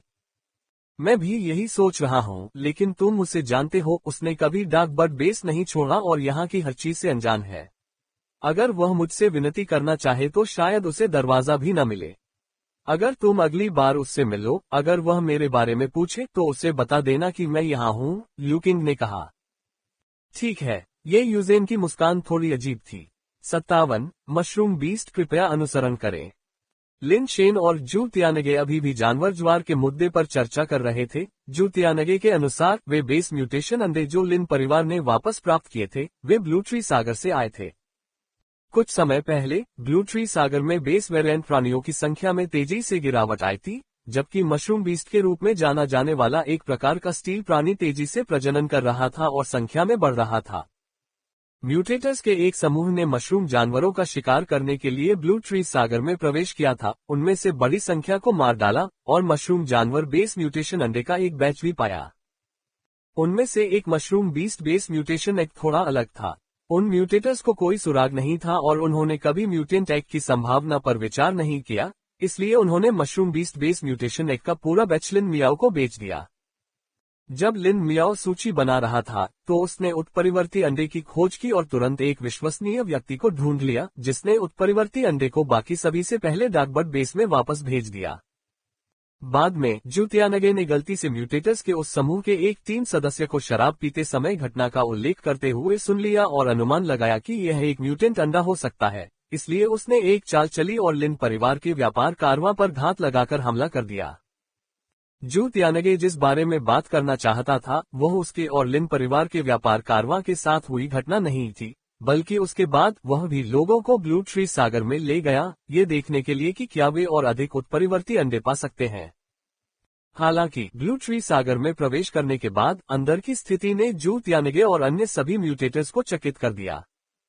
ब्लू ट्री सागर में मशरूम जानवर इतने अधिक थे कि यह कल्पना से परे था, और मूल मशरूम जानवर सभी स्टील के प्राणी थे, लेकिन उन्हें ब्लू ट्री सागर के अंदर काफी संख्या में मिश्र धातु मशरूम जानवर मिले। इस खोज ने सभी को चौंका दिया और जू तियानगे तुरंत वापस आकर एल्डर श्री जू को स्थिति की सूचना दी। एल्डर मिस्टर जू ने व्यक्तिगत रूप से लोगों को स्थिति की जांच करने के लिए ब्लू ट्री सी तक ले गए, और सभी संकेतों ने संकेत दिया कि बहुत जल्द ही मशरूम बीस्ट ब्लू ट्री सी से बाहर निकल आएंगे। तब तक एक बीस्ट टाइप बनने की संभावना थी और यशीन बेस निश्चित रूप से इसका खामियाजा भुगतेगा। एल्डर श्री जू ने व्यक्तिगत रूप से लू परिवार के कुलपति से मुलाकात की और शोध के बाद दोनों परिवारों ने गुप्त रूप से युद्ध की तैयारी शुरू कर दी। शेन, जब मैं वहां गया तो मैंने एक विशालकाय मशरूम जानवर देखा जो एक छोटी पहाड़ी की तरह विशाल था, और सामान्य लाल टोपी वाले मशरूम जानवरों के विपरीत उस विशाल मशरूम जानवर की टोपी नीली थी। मुझे यकीन है कि यह एक उत्परिवर्तित मशरूम जानवर था। दुर्भाग्य से उस समय मेरे साथ पर्याप्त लोग नहीं थे, और जब तक मेरे परिवार के बुजुर्ग वहां पहुंचे तब तक ये बिना किसी निशान के गायब हो चुका था। ये बहुत अफसोस की बात है, जू तियानगे ने कुछ अफसोस के साथ कहा। लिन शेन समझ गया कि जू तियानगे उसे जल्दी से चले जाने के लिए कह रहा था, लेकिन वास्तव में वह उसे रुकने और मशरूम जानवर की लहर का सामना करने के लिए लुभाने की कोशिश कर रहा था। भिन्न प्राणी वास्तव में साधारण म्यूटेटरों के लिए काफी आकर्षक थे, भले ही उन्हें म्यूटेंट अंडा न मिल पाता हो। भिन्न प्राणी के शरीर से प्राप्त सामग्री को वे ऊंचे दामों पर बेच सकते थे। दुर्भाग्य से लिन शेन कोई साधारण व्यक्ति नहीं था। अगर जू तियानगे ने उस अलग अलग प्राणी का जिक्र नहीं किया होता तो उसके पास रोमांच देखने के लिए रुकने का 10,000 में से एक मौका होता। लेकिन ये सुनकर कि ब्लू ट्री सागर में विभिन्न जीव थे, लिन शेन ने तुरंत वहां से चले जाने का मन बना लिया, तुरंत चले जाने का और निश्चित रूप से अब याशिन बेस में नहीं रहने का। मूल रूप से लिन शेन जाने से पहले तय की गई बैठक का ध्यान रखने के बारे में सोच रहा था, लेकिन अब वह और इंतजार नहीं करेगा और जल्द से जल्द अपना सामान पैक करके डार्कबर्ड बेस पर लौटने की योजना बना रहा है। तियांगे, मेरे छोटे भाई, मुझे अभी कुछ याद आया और मुझे जाना है। चलो इसे खत्म करते हैं और फिर कभी अच्छी बातचीत करेंगे, लिन शेन ने कहा और जाने के लिए उठ खड़ा हुआ। शेन, मेरा इंतजार करो, मैं तुम्हें बाहर छोड़ता हूँ। जू तियानगे थोड़ा उलझन में था, उसे नहीं पता था कि लिन शेन के साथ क्या हो रहा था। वे अच्छी बातचीत कर रहे थे और अभी तक ये खत्म भी नहीं हुआ था, उसे जाने की इतनी जल्दी क्यों थी। हालांकि वह वास्तव में पूछ नहीं सका और लगभग लिन शेन की गति के साथ नहीं रह सका। जब तक वह पकड़ता, लिन शेन पहले ही वे वुफू के साथ मुख्य प्रवेश द्वार पर पहुंच चुका था। अपने कदम रोक लो। लिन शेन ने अभिवादन किया और तुरंत वेई वुफू के साथ भाग गया, जिससे जू त्यानगे दरवाजे पर स्तब्ध रह गया। कहाँ? वुफू ने पूछा। घर, लिन शेन ने चलते हुए कहा। बात क्या है? वुफू ने थोड़ा आश्चर्यचकित होकर पूछा। अभी हम इससे नहीं निपटेंगे, हम वापस जा रहे हैं, लिन शेन ने चलते हुए कहा और ब्लू ट्री सागर से एक विशाल ज्वार आने की संभावना को याद किया। जानवर बहुत हैं, बढ़िया, उन्हें मार दो, फायदा है। वेई वुफू की आंखें चमक उठी। लाभों से कोई फर्क नहीं पड़ता, उन्हें पाने के लिए आपको अभी भी जीवित रहने की आवश्यकता है। कौन जानता है कि ब्लू ट्री सी में कितने मशरूम जानवर हैं, कितने मिश्र धातु जीव हैं, कितने उत्परिवर्ती जीव हैं, और क्या होगा अगर क्रिस्टल आधारित जीव हैं। हजारों, संभवतः सैकड़ों हजारों बेस म्यूटेशन जीव, भले ही उनका स्तर उच्च न हो, हमें केवल संख्या से थका सकते हैं। आपका मिश्र धातु कवच कितने समय तक चल सकता है? 3 घंटे या 4? ठीक है, मान लीजिए 24 घंटे। क्या आप 24 घंटे में हजारों बेस म्यूटेशन जीवों को खत्म कर सकते हैं? एक बार जब आपका मिश्र धातु कवच गार्ड चला जाता है, तो क्या आप जानवरों के झुंड के बीच अपने अस्तित्व की गारंटी दे सकते हैं? लिन शेन ने वेई वुफू को जमकर सुनाया। आप अतिशयोक्ति कर रहे हैं। वेई वुफू स्पष्ट रूप से सहमत नहीं थे। मैं शायद अतिशयोक्ति कर रहा हूं, लेकिन कौन कह सकता है कि मेरी बातें सच नहीं होंगी। आप सिर्फ एक बार जीते हैं। 10,000 में से एक मौके पर भी आप अपने जीवन के साथ जुआ नहीं खेल सकते। कोई बातचीत नहीं है। मेरी बात सुनो, चलो अब घर चलते हैं। ये हमारे रहने की जगह नहीं है। लिन परिवार के उत्तराधिकारी के आने से पहले मुझे अपने इस उपयोगी शरीर को सुरक्षित रखना होगा और किसी भी जोखिम से बचना होगा। लिन शेन ने तुरंत वेई वुफू को यशेन बेस से बाहर निकाला, उनके घोड़ों को बुलाया और बिना पीछे देखे चले गए। जू त्यानगे ये समाचार पाकर स्तब्ध रह गया। उसे आश्चर्य हुआ कि लिन शेन क्यों चला गया। क्या मैंने जिस जानवर के झुंड का वर्णन किया था, उसने उसे डरा नहीं दिया? अपने हाथ में उस बंदूक के साथ वह आसानी से क्रिस्टल बेस प्राणियों को मार सकता है। डरने की क्या बात है? क्या ये कुछ ऐसा हो सकता है जो मैंने सही नहीं कहा? ऐसा नहीं हो सकता। मेरी कहानी काफी आकर्षक थी, जिसमें उचित सेटअप, विकास, चरमोत्कर्ष और रहस्य था। यह आकर्षक था, वह कैसे छोड़ सकता था? क्या म्यूटेंट मशरूम जानवर का लालच काफी मजबूत नहीं है? जू त्यानगे ने अपना सिर खुजलाया, ये पता लगाने की कोशिश करते हुए कि उसके शब्द कहाँ गलत हो सकते हैं। वह लिन शेन को आकर्षित करना चाहता था और जानवरों की लहर के दौरान उसकी मदद करना चाहता था, लेकिन लिन शेन ने उन्हें शुरू करते ही छोड़ दिया। लिन शेन उसी रास्ते से वापस आया। वह इस परेशानी भरी जगह को जल्दी से छोड़ने के लिए उत्सुक था। भागते समय आगे चल रहे वेई वुफू ने अचानक अपने घोड़े पर लगाम कस ली, जिससे लिन शेन लगभग उससे टकरा गया। वेई, तुम अचानक क्यों रुक गए? लिन शेन ने बड़ी मुश्किल से अपने घोड़े को रोका और अपने पास खड़े वेई वुफू से पूछा। वेई वुफू ने बिना कुछ कहे बस आगे सड़क की ओर इशारा कर दिया। जिस सड़क पर वे जा रहे थे, वो मूल रूप से एक काउंटी सड़क थी, जो अब विभिन्न जंगली घासों से भर गई थी। सड़क के बीच में डामर पथ के हल्के निशान थे, हालांकि यह इतना क्षतिग्रस्त हो गया था कि इसे पहचानना मुश्किल था। ये गड्ढों और असमान सतहों से भरा हुआ था। यह अभी भी प्रबंधनीय था, क्योंकि व्यापारियों के कारवां अक्सर यहाँ से यात्रा करते थे। यदि वे न होते, तो सड़क को जंगली घास और लताओं से पूरी तरह ढकने में अधिक समय नहीं लगता। सड़क के ठीक बीचों बीच एक पलटी हुई काली कड़ाही जैसी चीज पड़ी थी, उन दोनों से लगभग 10 या 20 मीटर की दूरी पर। एक बेस वेरिएंट प्राणी। जैसे ही लिन शेन ने बात की, उसने अपनी सवारी को वेई वुफू के पीछे वापस खड़ा कर दिया। बेस म्यूटेशन शक्ति का उपयोग करके अपने पूरे शरीर को कवर करने वाला एक कारापेस गार्ड बनाया और अपनी कमर से एंजल रिवॉल्वर निकाला। वेई वुफू ने थोड़ा सिर हिलाया और अपनी पीठ से एक मिश्र धातु ब्लेड निकाला, क्योंकि उसने भी अपनी आधार उत्परिवर्तन शक्ति का उपयोग किया था। शायद दोनों व्यक्तियों के स्पष्ट हमलावर रुख के कारण ब्लैक वोक ने उनके इरादों को भांप लिया और बाईं और दाईं ओर घूमने लगा। फिर एक धमाके के साथ वह जमीन से ऊपर उछला। तभी लिन शेन को एहसास हुआ कि काली कड़ाही मूल वेरिएंट प्राणी का एक हिस्सा थी, जो उसके सिर के ऊपर रखी मशरूम की टोपी जैसी थी। काले मशरूम की टोपी के नीचे कुछ ऐसा था जो टी-रेक्स के चिबी संस्करण जैसा दिखता था, जो गहरे धात्विक सोने से बना था, एक मूर्ति की तरह। कुल मिलाकर यह एक आधा मीटर ऊंची चिबी डायनासोर धातु की मूर्ति जैसी थी, जिसके ऊपर एक मशरूम टोपी थी, एक छोटे शरीर के ऊपर एक बड़ा सिर, असंगत फिर भी किसी तरह एक अजीब तरह से मनमोहक सामंजस्य से ओतप्रोत। क्या यह मशरूम बीस्ट है? लिन शेन ने थोड़ा सा मुंह सिकोड़ा। उन्हें याद आया कि सामान्य मशरूम जानवरों के सिर पर आमतौर पर लाल रंग की टोपी होती है, जिस पर भूरे सफेद धब्बे होते हैं और शरीर भूरे सफेद लौह रंग का होता है। भले ही यह म्यूटेंट मशरूम बीस्ट शू तियानगे द्वारा उल्लिखित हो, लेकिन इसकी टोपी नीली होनी चाहिए थी। फिर यह काली टोपी वाला जानवर कैसे दिखाई दिया? इसका सिर विशिष्ट लाल टोपी वाले मशरूम जानवर जैसा दिखता है, और इसकी आंखें भी काली हैं, बड़े काले रत्नों की तरह रहस्यमय क्षमताएं। ये अगले कुछ दिन महत्वपूर्ण हैं, कृपया अनुसरण करते रहें। उत्परिवर्तन। वेई वुफू ने कहा जैसे ही वह अपने वाहन से उछला, उसने अपने मिश्र धातु ब्लेड को बिजली के जोर से काले टोपी वाले मशरूम जानवर पर गिराया। लिन शेन ने उसे नहीं रोका, बल्कि अपनी बंदूक की नली को काले टोपी वाले मशरूम जानवर पर मजबूती से निशाना साधे रखा। ये स्पष्ट था कि ब्लैक कैप्ड मशरूम बीस्ट एक उत्परिवर्तित मिश्र धातु था, और किसी भी मिश्र धातु की तरह वेई वुफू में इस उत्परिवर्ती से लड़ने की ताकत थी, जिसके बारे में लिन शेन चिंतित नहीं था। लिन शेन को इस बात की चिंता थी कि एक उत्परिवर्तित मशरूम जानवर यहाँ क्यों दिखाई देगा, जबकि यह ब्लू ट्री सागर का रास्ता नहीं था। इसके अलावा क्या आसपास कोई और मशरूम जानवर था? उसने चारों ओर नजर घुमाई, लेकिन फिलहाल उसे किसी अन्य मशरूम जानवर की उपस्थिति नजर नहीं आई। वेई वुफू का ब्लेड पहले ही ब्लैक कैप्ड मशरूम बीस्ट के सिर के ऊपर पहुंच चुका था। अपने मोटे शरीर के बावजूद आश्चर्यजनक रूप से फुर्तीला मशरूम बीस्ट ने अपने छोटे छोटे पैरों से जमीन को ऊपर उठाया और आश्चर्यजनक रूप से वेई वुफू के बिजली की तरह तेज वार को चकमा दे दिया। उसी समय उसने अपना शरीर घुमाया और उसकी गोल पूंछ वेई वुफू की कमर की ओर झुक गई। यह एक ऐसी आक्रमण पद्धति थी जो केवल बेस वेरिएंट प्राणियों के लिए ही थी, जिसे मनुष्य जन्मजात सीमाओं के कारण नहीं अपना सकते थे। मनुष्यों से लड़ने के आदि म्यूटेटर्स को ऐसे बेस वेरिएंट प्राणियों का सामना करने पर आसानी से बड़ी क्षति हो सकती है। जाहिर है, वेई वुफू युद्ध में एक अनुभवी म्यूटेटर था।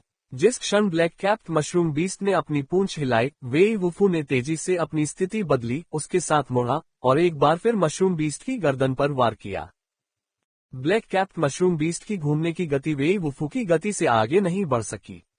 जो पूंछ तेजी से घूम रही थी, वह हमेशा वेई वुफू से कुछ दूरी पर थी। लेकिन वेई वुफू का blade black capped mushroom beast की गर्दन को काटने वाला था। Ads by PubFuture. सुंदर चाल तकनीक, सुंदर ब्लेड तकनीक। लिन शेन मदद नहीं कर सका, लेकिन कहा। जब वेई वुफू ने उन्हें ब्लेड तकनीक सिखाई थी, तो उन्होंने लिन शेन से कहा था कि मूवमेंट तकनीक और ब्लेड तकनीक एक साथ चलते हैं। अच्छी मूवमेंट तकनीक के बिना कोई ब्लेड तकनीक में महारत हासिल नहीं कर सकता। बिना मूवमेंट के सिर्फ ब्लेड तकनीक पर ध्यान केंद्रित करना व्यर्थ है। दुर्भाग्य से लिन शेन की नजदीकी मुकाबले में प्रतिभा औसत दर्जे की थी। इतने लंबे समय तक वेई वुफू के साथ प्रशिक्षण लेने के बावजूद वह केवल बुनियादी बातें ही सीख पाया था। जब लिन शेन ने सोचा कि वेई वुफू सफल होने वाला है, चाहे ये भ्रम हो या नहीं, लिन शेन ने सोचा कि उसने ब्लैक कैप्ड मशरूम जानवर की आंखों में एक चालाक रोशनी देखी है। उसका चेहरा ऐसा लग रहा था जैसे कह रहा हो, आपको धोखा दिया गया है। अगले ही पल ब्लैक कैप्ड मशरूम बीस्ट की घुमावदार चाल अचानक रुक गई और वह वेई वुफू के सामने आ गया। उसके गोल मटोल पंजे ऊपर उठे और आश्चर्यजनक रूप से उतरते हुए मिश्र धातु ब्लेड को पकड़ लिया। फिर अपने पंजे को घुमाते हुए मिश्र धातु ब्लेड एक क्लिक के साथ दो टुकड़ों में टूट गया। बिना किसी हिचकिचाहट के काली टोपी वाला मशरूम जानवर हवा में उछला। उसके मोटे पिछले पैरों ने बीच हवा में वेई वुफू पर कई लातें बरसाईं। भाड़ में जाओ, यह मशरूम जानवर वास्तव में कुंफू जानता है। लिन शेन की आंखें लगभग बाहर निकल आईं, क्योंकि ब्लैक कैप्ड मशरूम जानवर की हरकतों की झड़ी ने उसके सिर में झुनझुनी पैदा कर दी। वेई वुफू ने अपने टूटे हुए ब्लेड की मूठ को फेंक दिया और लगातार अपने हाथों से वार करते हुए काले टोपी वाले मशरूम जानवर के धातु जैसे मोटे पैरों से टकराया और धातु के टकराने की ध्वनि की एक श्रृंखला उत्पन्न की। प्रत्येक टक्कर के साथ वेई वुफू एक कदम पीछे हट गया। जाहिर है कि उसकी भुजाओं की ताकत काली टोपी वाले मशरूम जानवर के पैरों की ताकत के बराबर नहीं थी। मनुष्य और जानवर दोनों की ताकत मिश्र धातु स्तर के शिखर पर थी, संभवतः एक दूसरे से ज्यादा भिन्न नहीं थी। हालांकि एक निश्चित मात्रा में ताकत होने का मतलब यह नहीं है कि कोई हमेशा उस स्तर का बल लगा सकता है। वास्तव में वास्तविक युद्ध में 20 की ताकत होने का मतलब है कि सीमा 20 है। आमतौर पर कोई व्यक्ति केवल 10 से 1 दर्जन ताकत ही लगा सकता है, जब तक कि उसे प्रशिक्षित न किया जाए, बल लगाने का एक विशिष्ट तरीका इस्तेमाल न किया जाए और पहले से तैयार न हो, अन्यथा 20 की पूरी ताकत लगाना मुश्किल है। Ads by PubFuture. यहाँ तक कि वेई वुफू जैसे व्यक्ति के लिए जो शीर्ष स्तर के युद्ध कौशल और परिश्रम तकनीकों के साथ तेज गति वाली लड़ाई के दौरान अपनी ताकत का केवल 70% ही उपयोग कर सकता था। काली टोपी वाला मशरूम जानवर जमीन पर उतरने के बाद तेजी से फैल गया और अपनी पूंछ को एक व्यापक पैर की तरह हिलाया, जो मानव युद्ध कौशल की एक तकनीक है। उसने अपनी पूंछ को वेई वुफू के पैरों की ओर तेजी से मारा, जिससे लिन शेन अविश्वसनीय रूप से घबरा गया। ब्लैक कैप्ड मशरूम बीस्ट के आक्रमण पैटर्न निर्बाध रूप से प्रवाहित हुए, जिससे लिन शेन को निराशा महसूस हुई। उसका अपना युद्ध कौशल बेस वेरिएंट प्राणी जितना भी अच्छा नहीं था। अगर वह लड़ाई में होता, भले ही उसकी ताकत और गति में बहुत ज्यादा अंतर न हो, तो भी वह शायद पहले ही ब्लैक कैप्ड मशरूम बीस्ट द्वारा गिरा दिया गया होता। वेई वुफू एक भावनाविहीन युद्ध मशीन की तरह लग रहा था। चाहे ब्लैक कैप्ड मशरूम बीस्ट ने कितने भी आश्चर्यजनक हमले किए हों, उनमें से कोई भी उसकी अभिव्यक्ति में थोड़ा सा भी बदलाव नहीं ला सका। वेई वुफू अत्यंत शांत और स्थिर बने रहे, तब भी जब काली टोपी वाले मशरूम जानवर के पंजे उनकी पलकों को छूने से बाल बाल बचे और वे पलकें झपकाने पर भी असमर्थ रहे। उनका शरीर तेजी से घूम रहा था, उनकी गतिविधियां लगातार बदल रही थीं, फिर भी उनकी अभिव्यक्ति एक समान रूप से निष्क्रिय बनी हुई थी। वेई वुफू ने ब्लैक कैप्ड मशरूम बीस्ट के आक्रमण की एक के बाद एक लहरों से सबसे प्रभावी तरीके से बचाव किया। जैसे ही काली टोपी वाला मशरूम जानवर हवा में उछला और थोड़ी सी गलती की, वेई वुफू उसके नीचे कूदा, उसकी पूंछ पकड़ी और एक शक्तिशाली कंधे के झटके के साथ उसे जमीन पर जोर से पटक दिया। काले टोपी वाले मशरूम जानवर की पुतलियां सिकुड़ गईं और अगले ही पल वह अत्यधिक क्रोधित हो गया। उसके पैर वेई वुफू की ओर बेतहाशा लात मारने लगे। जिस क्षण वेई वुफू ने उसे छोड़ा और पीछे कदम बढ़ाया, काली टोपी वाला मशरूम जानवर काप की तरह उछलकर खड़ा हो गया, फिर पीछे की ओर छलांग लगाई, जिससे वह और वेई वुफू के बीच कुछ दूरी बन गई। काली टोपी वाला मशरूम जानवर अपनी बड़ी काली मणि जैसी आंखों से वेई वुफू को स्थिर रूप से देख रहा था। उसका शरीर अत्यधिक क्रोध से अनियंत्रित रूप से कांप रहा था। जैसे ही वेई वुफू ने एक बार फिर उस पर हमला किया, उसने अचानक देखा कि काली टोपी वाले मशरूम जानवर के सिर पर लगी मशरूम की टोपी बल्ब की तरह चमक उठी और धुंधली सफेद रोशनी उत्सर्जित करने लगी। इस खोज ने वेई वुफू को वहीं रुकने पर मजबूर कर दिया और उन्होंने ब्लैक कैप्ड मशरूम बीस्ट का बारीकी से निरीक्षण किया। हालांकि वेई वुफू का नाम वुफू था, लेकिन वह कोई मूर्ख व्यक्ति नहीं था। जहां कुछ असामान्य है, वहां जरूर कोई शैतान होगा। वह निरीक्षण कर रहा था। फिर भी काली टोपी वाले मशरूम जानवर ने उसे देखने का समय नहीं दिया और वह मशरूम टोपी के साथ सीधे उस पर हमला कर दिया। अत्यंत सतर्क रहते हुए वेई वुफू ने उसके सिर पर मुक्का नहीं मारा, बल्कि जल्दी से किनारे हट गया, जिससे काली टोपी वाले मशरूम जानवर के हमले का प्रभाव उससे बच गया। काली टोपी वाला मशरूम जानवर अचानक रुक गया, उसका शरीर तेजी से नीचे गिरा। उसके बाद उसने वेई वुफू की कमर पर अपनी पूंछ से जोरदार प्रहार किया। सब कुछ बहुत तेजी से हुआ और वेई वुफू समय पर बच नहीं सका। वह केवल एक पैर उठाकर अपनी पिंडली से आने वाली पूंछ को रोक सका। झनकार। जंगल में धातु के टकराने की आवाज गूंज उठी। वेई वुफू 2 कदम पीछे हट गया, ये देखकर हैरान रह गया कि जिस स्थान पर उसकी पिंडली ने काले टोपी वाले मशरूम जानवर के साथ संपर्क बनाया था, वह मिश्र धातु का कवच तेजी से पीछे हट रहा था।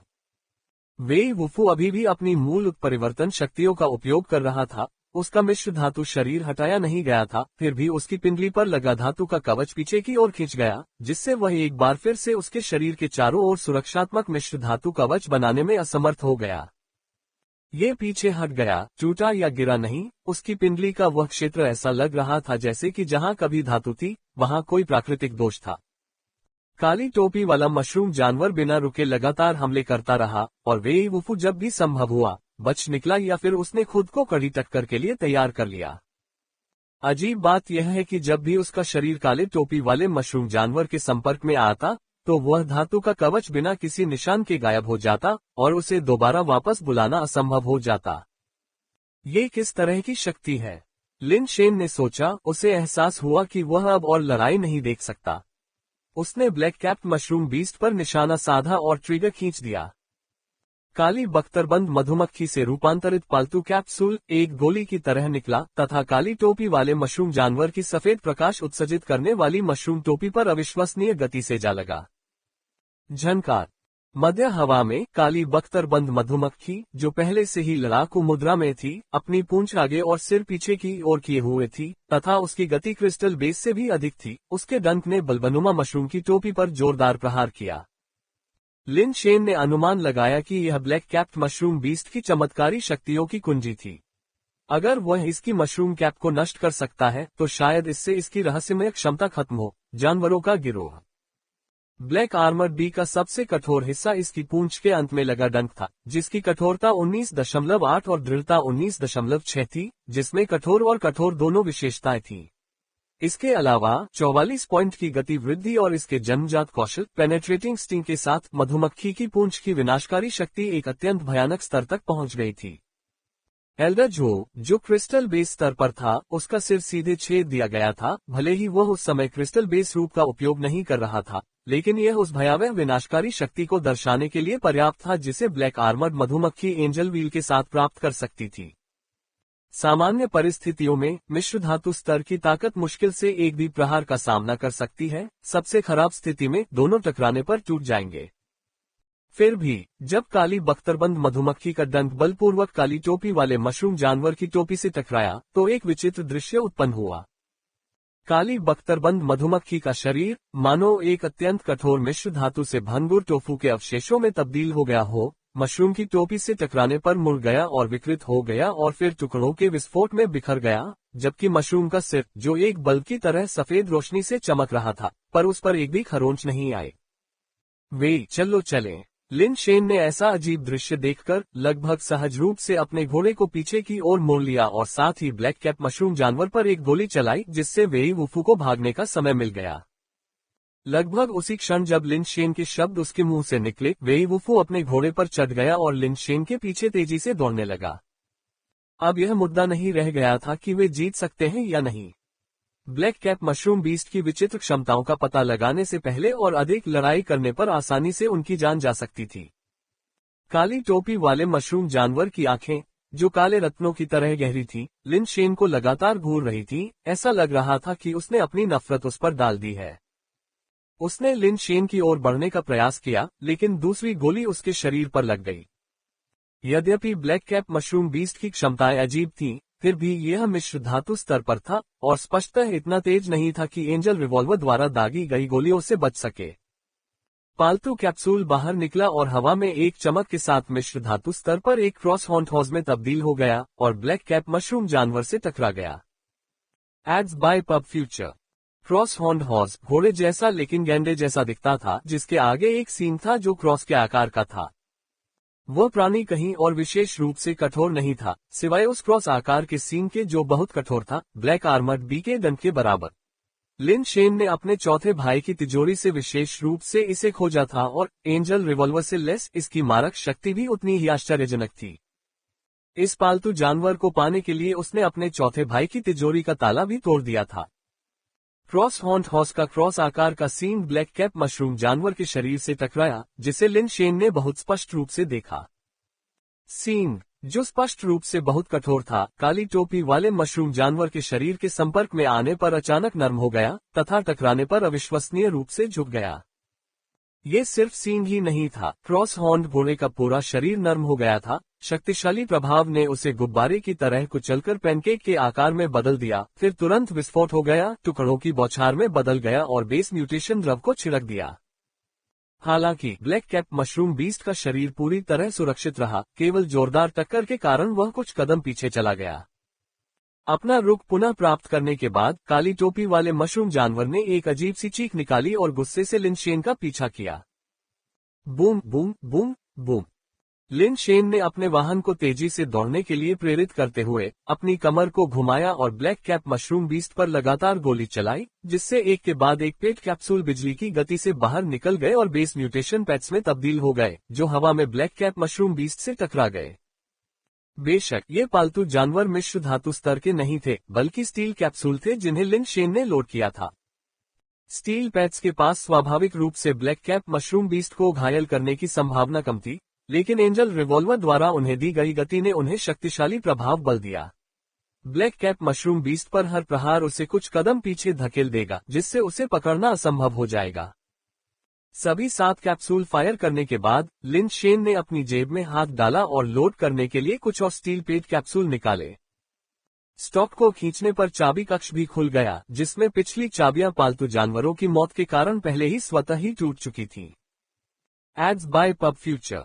उन्होंने संबंधित पेट कीज को चैम्बर में लोड किया। पूरी प्रक्रिया सुचारू और तरल थी, और फिर पीछा कर रहे ब्लैक कैप मशरूम बीस्ट पर एक और गोली चलाई। गोलीबारी से ब्लैक कैप मशरूम बीस्ट ने क्रोध में छलांग लगाई, लेकिन वह उन तक नहीं पहुंच सका और जल्दी ही दूर चला गया। जैसे ही लिन शेन ने सोचा कि वह सफलतापूर्वक बच सकता है, उसने मशरूम बीस्ट के ऊपर मशरूम कैप को देखा, जो सफेद रोशनी बिखेर रहा था। अचानक उसकी चमक बढ़ गई। जो पहले ऊर्जा बचत लैंप की तरह एक मंद रोशनी थी, अब एक छोटे सूरज की तरह चमक रही थी, जो सभी दिशाओं में रोशनी बिखेर रही थी।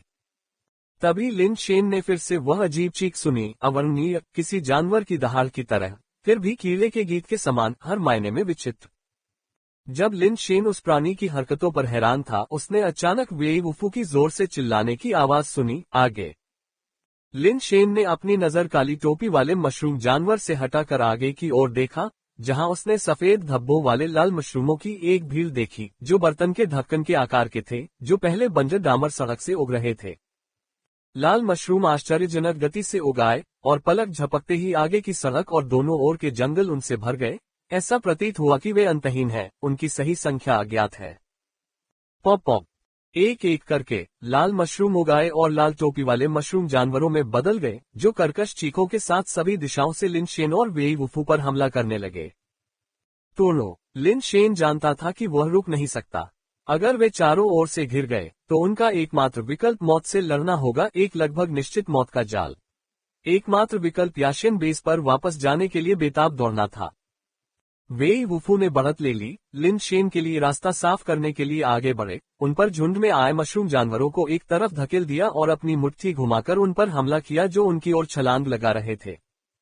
लिन शेन उछला और अपने घोड़े की पीठ पर पलटा, तेजी से हमला किया, जिससे पीछे से हमला करने वाले लाल टोपी वाले मशरूम जानवरों के एक्यू पॉइंट सील हो गए। प्रत्येक लाल टोपी वाला मशरूम जानवर, जिसके एक्यू पॉइंट सील कर दिए गए थे, जमीन पर गिर गया और अन्यों द्वारा रौंद दिया गया, तथा बिना किसी निशान के तुरंत गायब हो गया। Ads by PubFuture. धमाका धमाका। जमीन हिलने लगी और फिर उन्होंने देखा एक नीली टोपी वाला मशरूम विशालकाय जानवर, जिसकी विशाल नीली टोपी जंगल के ऊपर उभरी हुई थी, एक असली टायरानोसोरस रेक्स जितना विशालकाय, शायद उससे भी बड़ा। उनके हर कदम से ऐसा लग रहा था मानो जमीन कांप रही हो, और स्थिति को और बदतर बनाने के लिए दूसरी ओर के जंगल से एक और विशाल नीली टोपी वाला मशरूम विशालकाय जानवर प्रकट हुआ, जिसने याशिन बेस की ओर उनके रास्ते को दोनों दिशाओं से अवरुद्ध कर दिया। उनके पीछे काली टोपी वाले मशरूम जानवर लगातार उनका पीछा करते हुए तेजी से दूरी कम कर रहे थे, जबकि लाल टोपी वाले मशरूम जानवर ज्वार की तरह उनके चारों ओर उमड़ पड़े। अरे यह क्या बकवास है!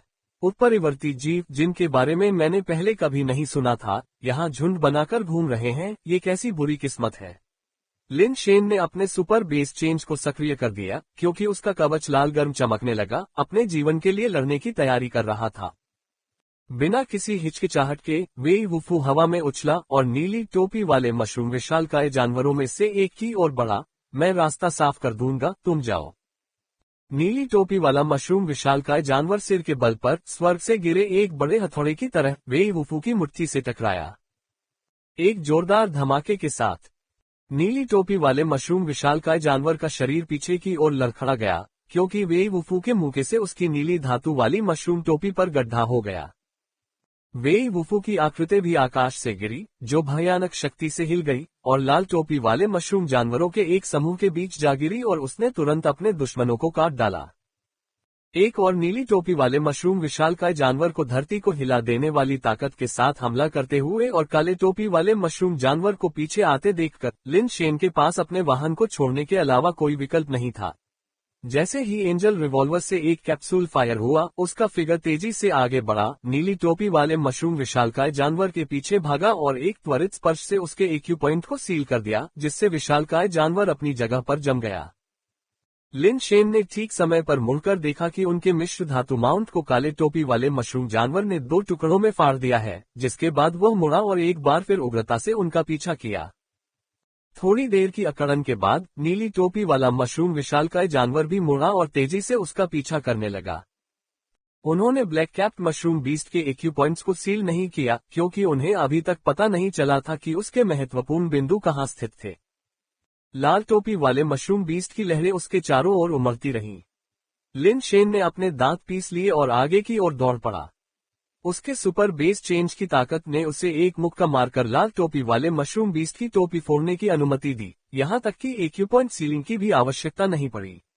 वह उनके शरीरों पर रौंदता हुआ आगे बढ़ता रहा। धधकती आग की तरह मुट्ठी उड़ती चिंगारियां एक के बाद एक लाल टोपी वाले मशरूम जानवर लिन शेन के पैरों के नीचे गिर गए, लेकिन उन्होंने उसके भागने में भी बाधा डाली। जैसे ही काली टोपी वाला मशरूम जानवर और नीली टोपी वाला मशरूम विशालकाय जानवर फिर से सामने आए, लिन शेन ने अपने दांत पीस लिए और एक और गोली चलाने की तैयारी करने लगा।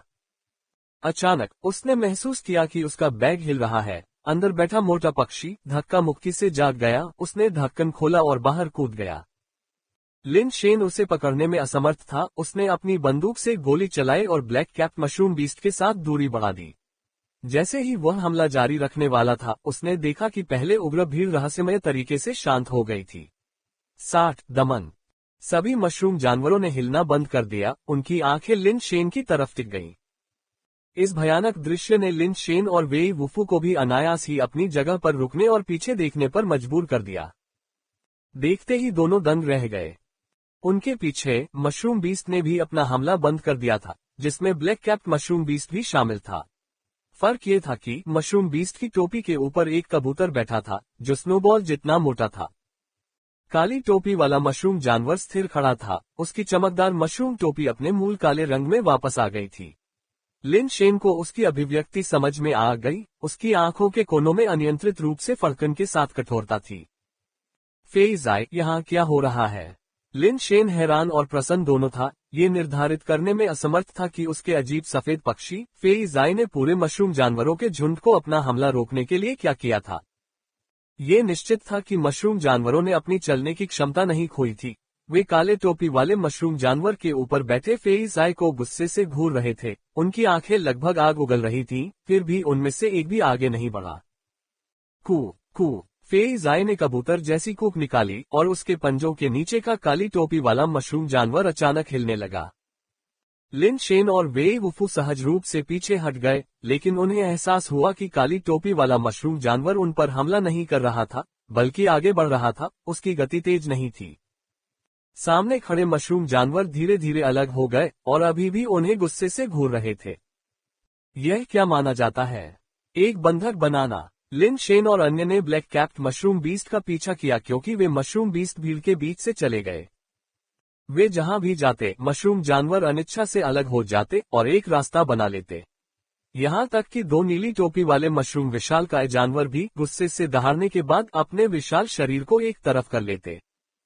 अनगिनत मशरूम जानवरों की चौकस निगाहों के नीचे दोनों ने बंधक प्रतीत होने वाले काले टोपी वाले मशरूम जानवर का पीछा किया और धीरे धीरे आगे बढ़े। फेइज़ाई काले मशरूम की टोपी पर खड़ी थी, कभी कभी कूक कूक करती हुई, मानो मशरूम जानवरों को चेतावनी दे रही हो कि वे जल्दबाजी में कोई काम न करें। कई मील की यात्रा करने के बाद वे अंततः मशरूम बीस्ट की भीड़ के बीच से गुजरे। पीछे के जानवर हलचल करने लगे। ऐसा लग रहा था कि वे फिर से हमला करने के लिए तैयार हैं। काली टोपी वाला मशरूम जानवर रुक गया, आगे नहीं बढ़ा और लिन शेन और उसके साथी को खतरनाक तरीके से घूरने लगा। कू कू, फेइज़ाई ने लिन शेन को कई बार पुकारा, मानो उन्हें आगे बढ़ने के लिए कह रहा हो। लिन शेन और वेई वुफू ने एक दूसरे को देखा और एक साथ याशेन बेस की दिशा में दौड़ पड़े। जब वे भाग रहे थे, लिन शेन फेइज़ाई की ओर देखे बिना नहीं रह सका और सोचने लगा कि वह बाद में कैसे बच पाएगा। फेइज़ाई ब्लैक कैप्ड मशरूम बीस्ट के शीर्ष पर स्थिर रहा जब तक कि लिन शेन और उसका साथी काफी दूर नहीं चले गए। फिर वह अचानक एक चमक में गायब हो गया। लिन शेन ने महसूस किया कि उसका बैग भारी हो गया है। किसी तरह फेइज़ाई ने बैग के अंदर अपना रास्ता बना लिया था। पीछे से काले टोपी वाले मशरूम जानवर की अजीब चीखें आईं, जो तीव्र घृणा और अनिच्छा से भरी थीं, मानो लिन शेन और उसके साथी को चेतावनी दे रही हो कि वे फिर कभी खुद को न दिखाएं, अन्यथा वे निश्चित रूप से मर जाएंगे। लिन शेन और वेई वुफू बिना पीछे देखे बेताब होकर भाग गए। बैग के अंदर फीजाई की लाल आंखें दरार से झांक रही थी। काली टोपी वाले मशरूम जानवर को ठंडी निर्दयता से देख रही थी, जो अंधेरे नरक की छाया से रक्त लाल आंखों जैसा था। पब फ्यूचर द्वारा विज्ञापन। मशरूम बीस्ट के झुंड के बिना 1 दर्जन मील से अधिक दौड़ने के बाद अंततः दोनों ने सांस लेने के लिए रुक गए। लिन शेन के शरीर का कवच पीछे हट गया था और उसे ऐसा महसूस हो रहा था जैसे उसका शरीर दर्द से टूट रहा है। बैकपैक उतारकर उसने ढक्कन खोला, एक बेस म्यूटेशन अंडा निकाला और फेइज़ाई को खिलाते हुए खुश होकर कहा, फेइज़ाई बहुत बढ़िया। फेइज़ाई ने अपना गोल मटोल सिर बाहर निकाला, अपना मुंह खोला और छोटे बेस म्यूटेशन अंडे को निगल लिया। फिर उसने लिन शेन की हथेली को अपने सिर से प्यार से सहलाया। वह बहुत ही मूर्ख और प्यारा लग रहा था। यदि उन्होंने इसे अपनी आंखों से न देखा होता तो ये कल्पना करना कठिन होता कि यह प्यारा मांसल पालतू जानवर फेइज़ाई वास्तव में भयानक ब्लैक कैप मशरूम जानवर को दबा सकता है। इसके बिना लिन शेन और वेई वुफू को वहां से सुरक्षित बाहर निकलने में कठिनाई होती।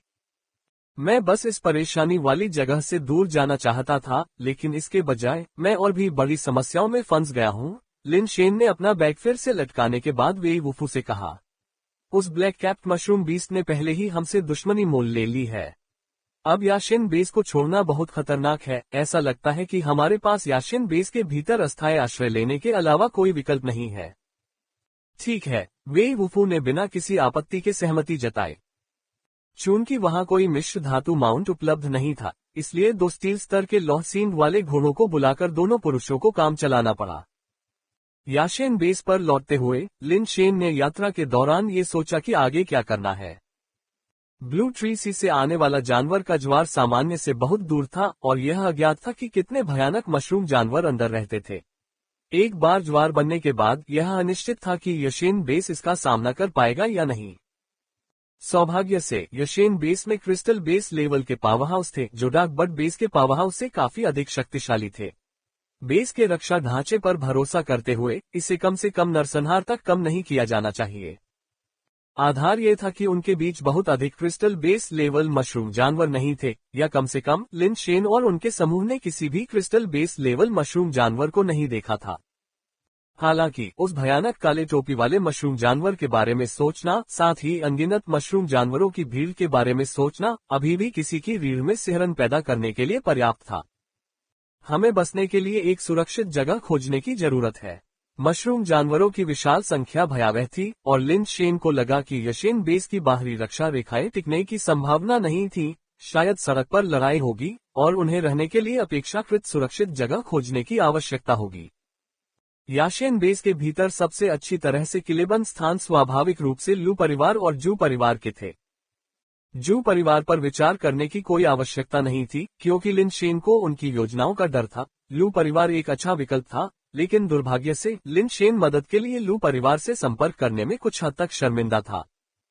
बहुत विचार विमर्श के बाद लिन शेन ने पहले कुछ पालतू जानवर खरीदने का फैसला किया, क्योंकि अभी अभी जो लड़ाई हुई थी उसमें उसके सभी पालतू जानवर लगभग समाप्त हो गए थे। यदि जानवरों की लहर सचमुच टूट गई तो एक अपरिहार्य निकट सीमा युद्ध की प्रतीक्षा थी, और कम से कम उसे यह सुनिश्चित करना था कि उसकी एंजल रिवॉल्वर का सामान्य रूप से उपयोग किया जा सके। लिन शेन के पास जो मामूली संपत्ति थी उसके साथ वह कोई भी एलॉय पालतू जानवर नहीं खरीद सकता था। गोला बारूद के रूप में उपयोग करने के लिए अधिक स्टील पालतू जानवर खरीदना ही एकमात्र विकल्प था। अगर याशिन बेस गिर जाता तो भी उसके पास अपने एंजल रिवॉल्वर और संघर्ष के 7 चरणों का उपयोग करके भागने का मौका होता।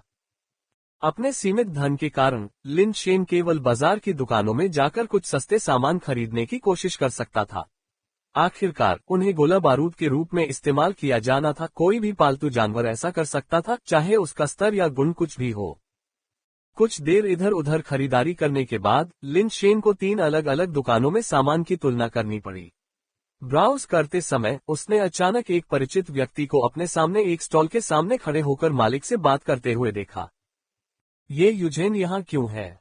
लिन शेन को आश्चर्य हुआ, क्योंकि ये यूजेन लू किन की करीबी दोस्त होने के नाते लू परिवार जितना प्रतिष्ठित परिवार नहीं था, लेकिन फिर भी वह साधारण से बहुत दूर थी। वह बेस म्यूटेशन अंडा खरीदने के लिए सड़क के स्टॉल पर क्यों आएगी? आज ये यूजेन वैसी नहीं दिख रही थी जैसी ब्लाइंड डेट के दिन दिख रही थी। उसने हमेशा की तरह अपना स्पोर्ट्सवियर पहना हुआ था, जिससे उसका अच्छा फिगर पूरी तरह से छिप गया था। पब फ्यूचर द्वारा विज्ञापन।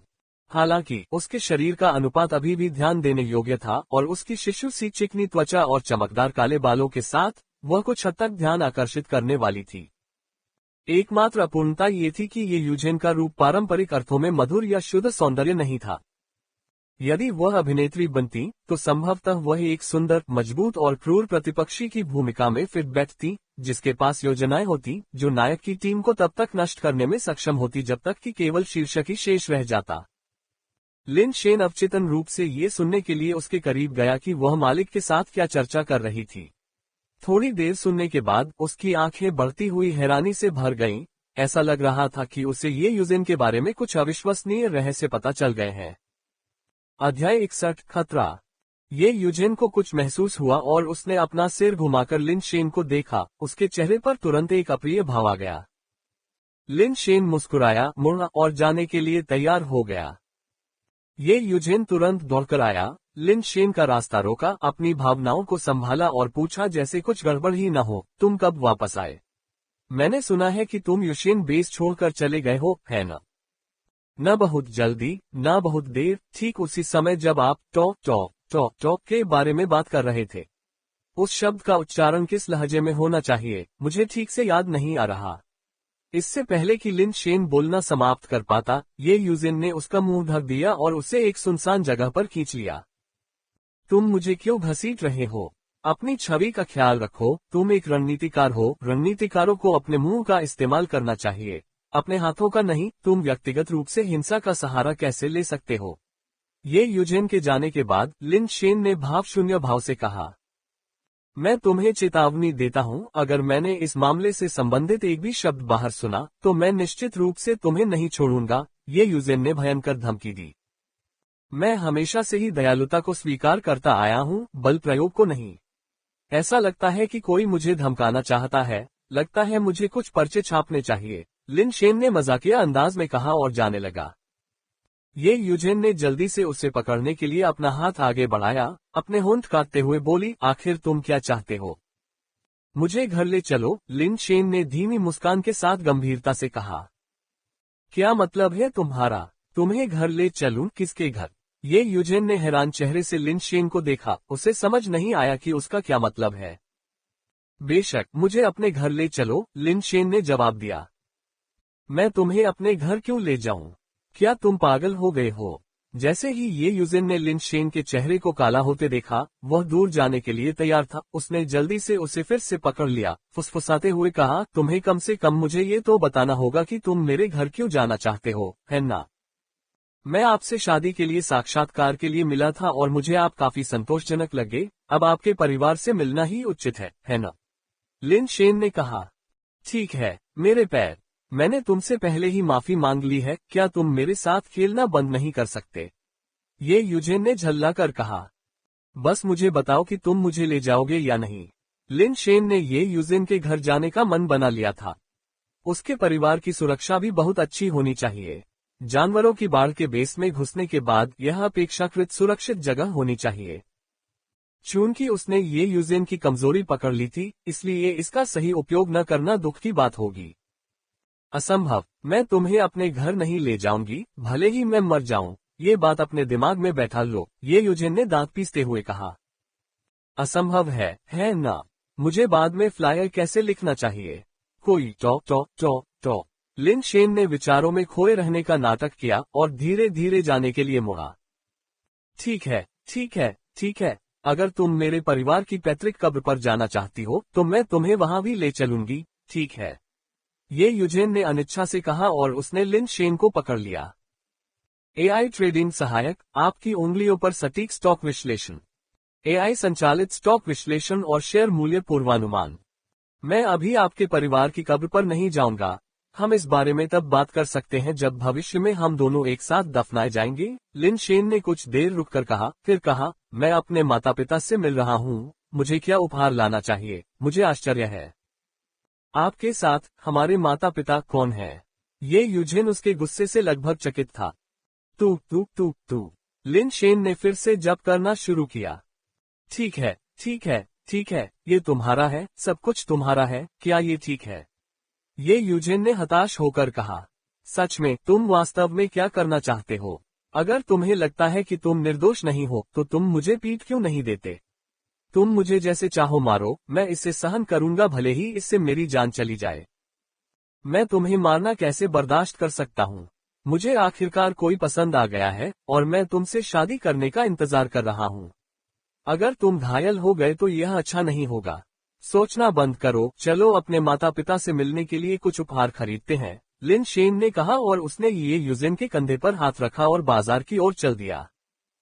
ये यूजेन ने अपनी कमर को कुछ बार खोलने की कोशिश की, लेकिन वह उसे खोल नहीं पाए, इसलिए उसने उसे खोलने की कोशिश करना बंद कर दिया।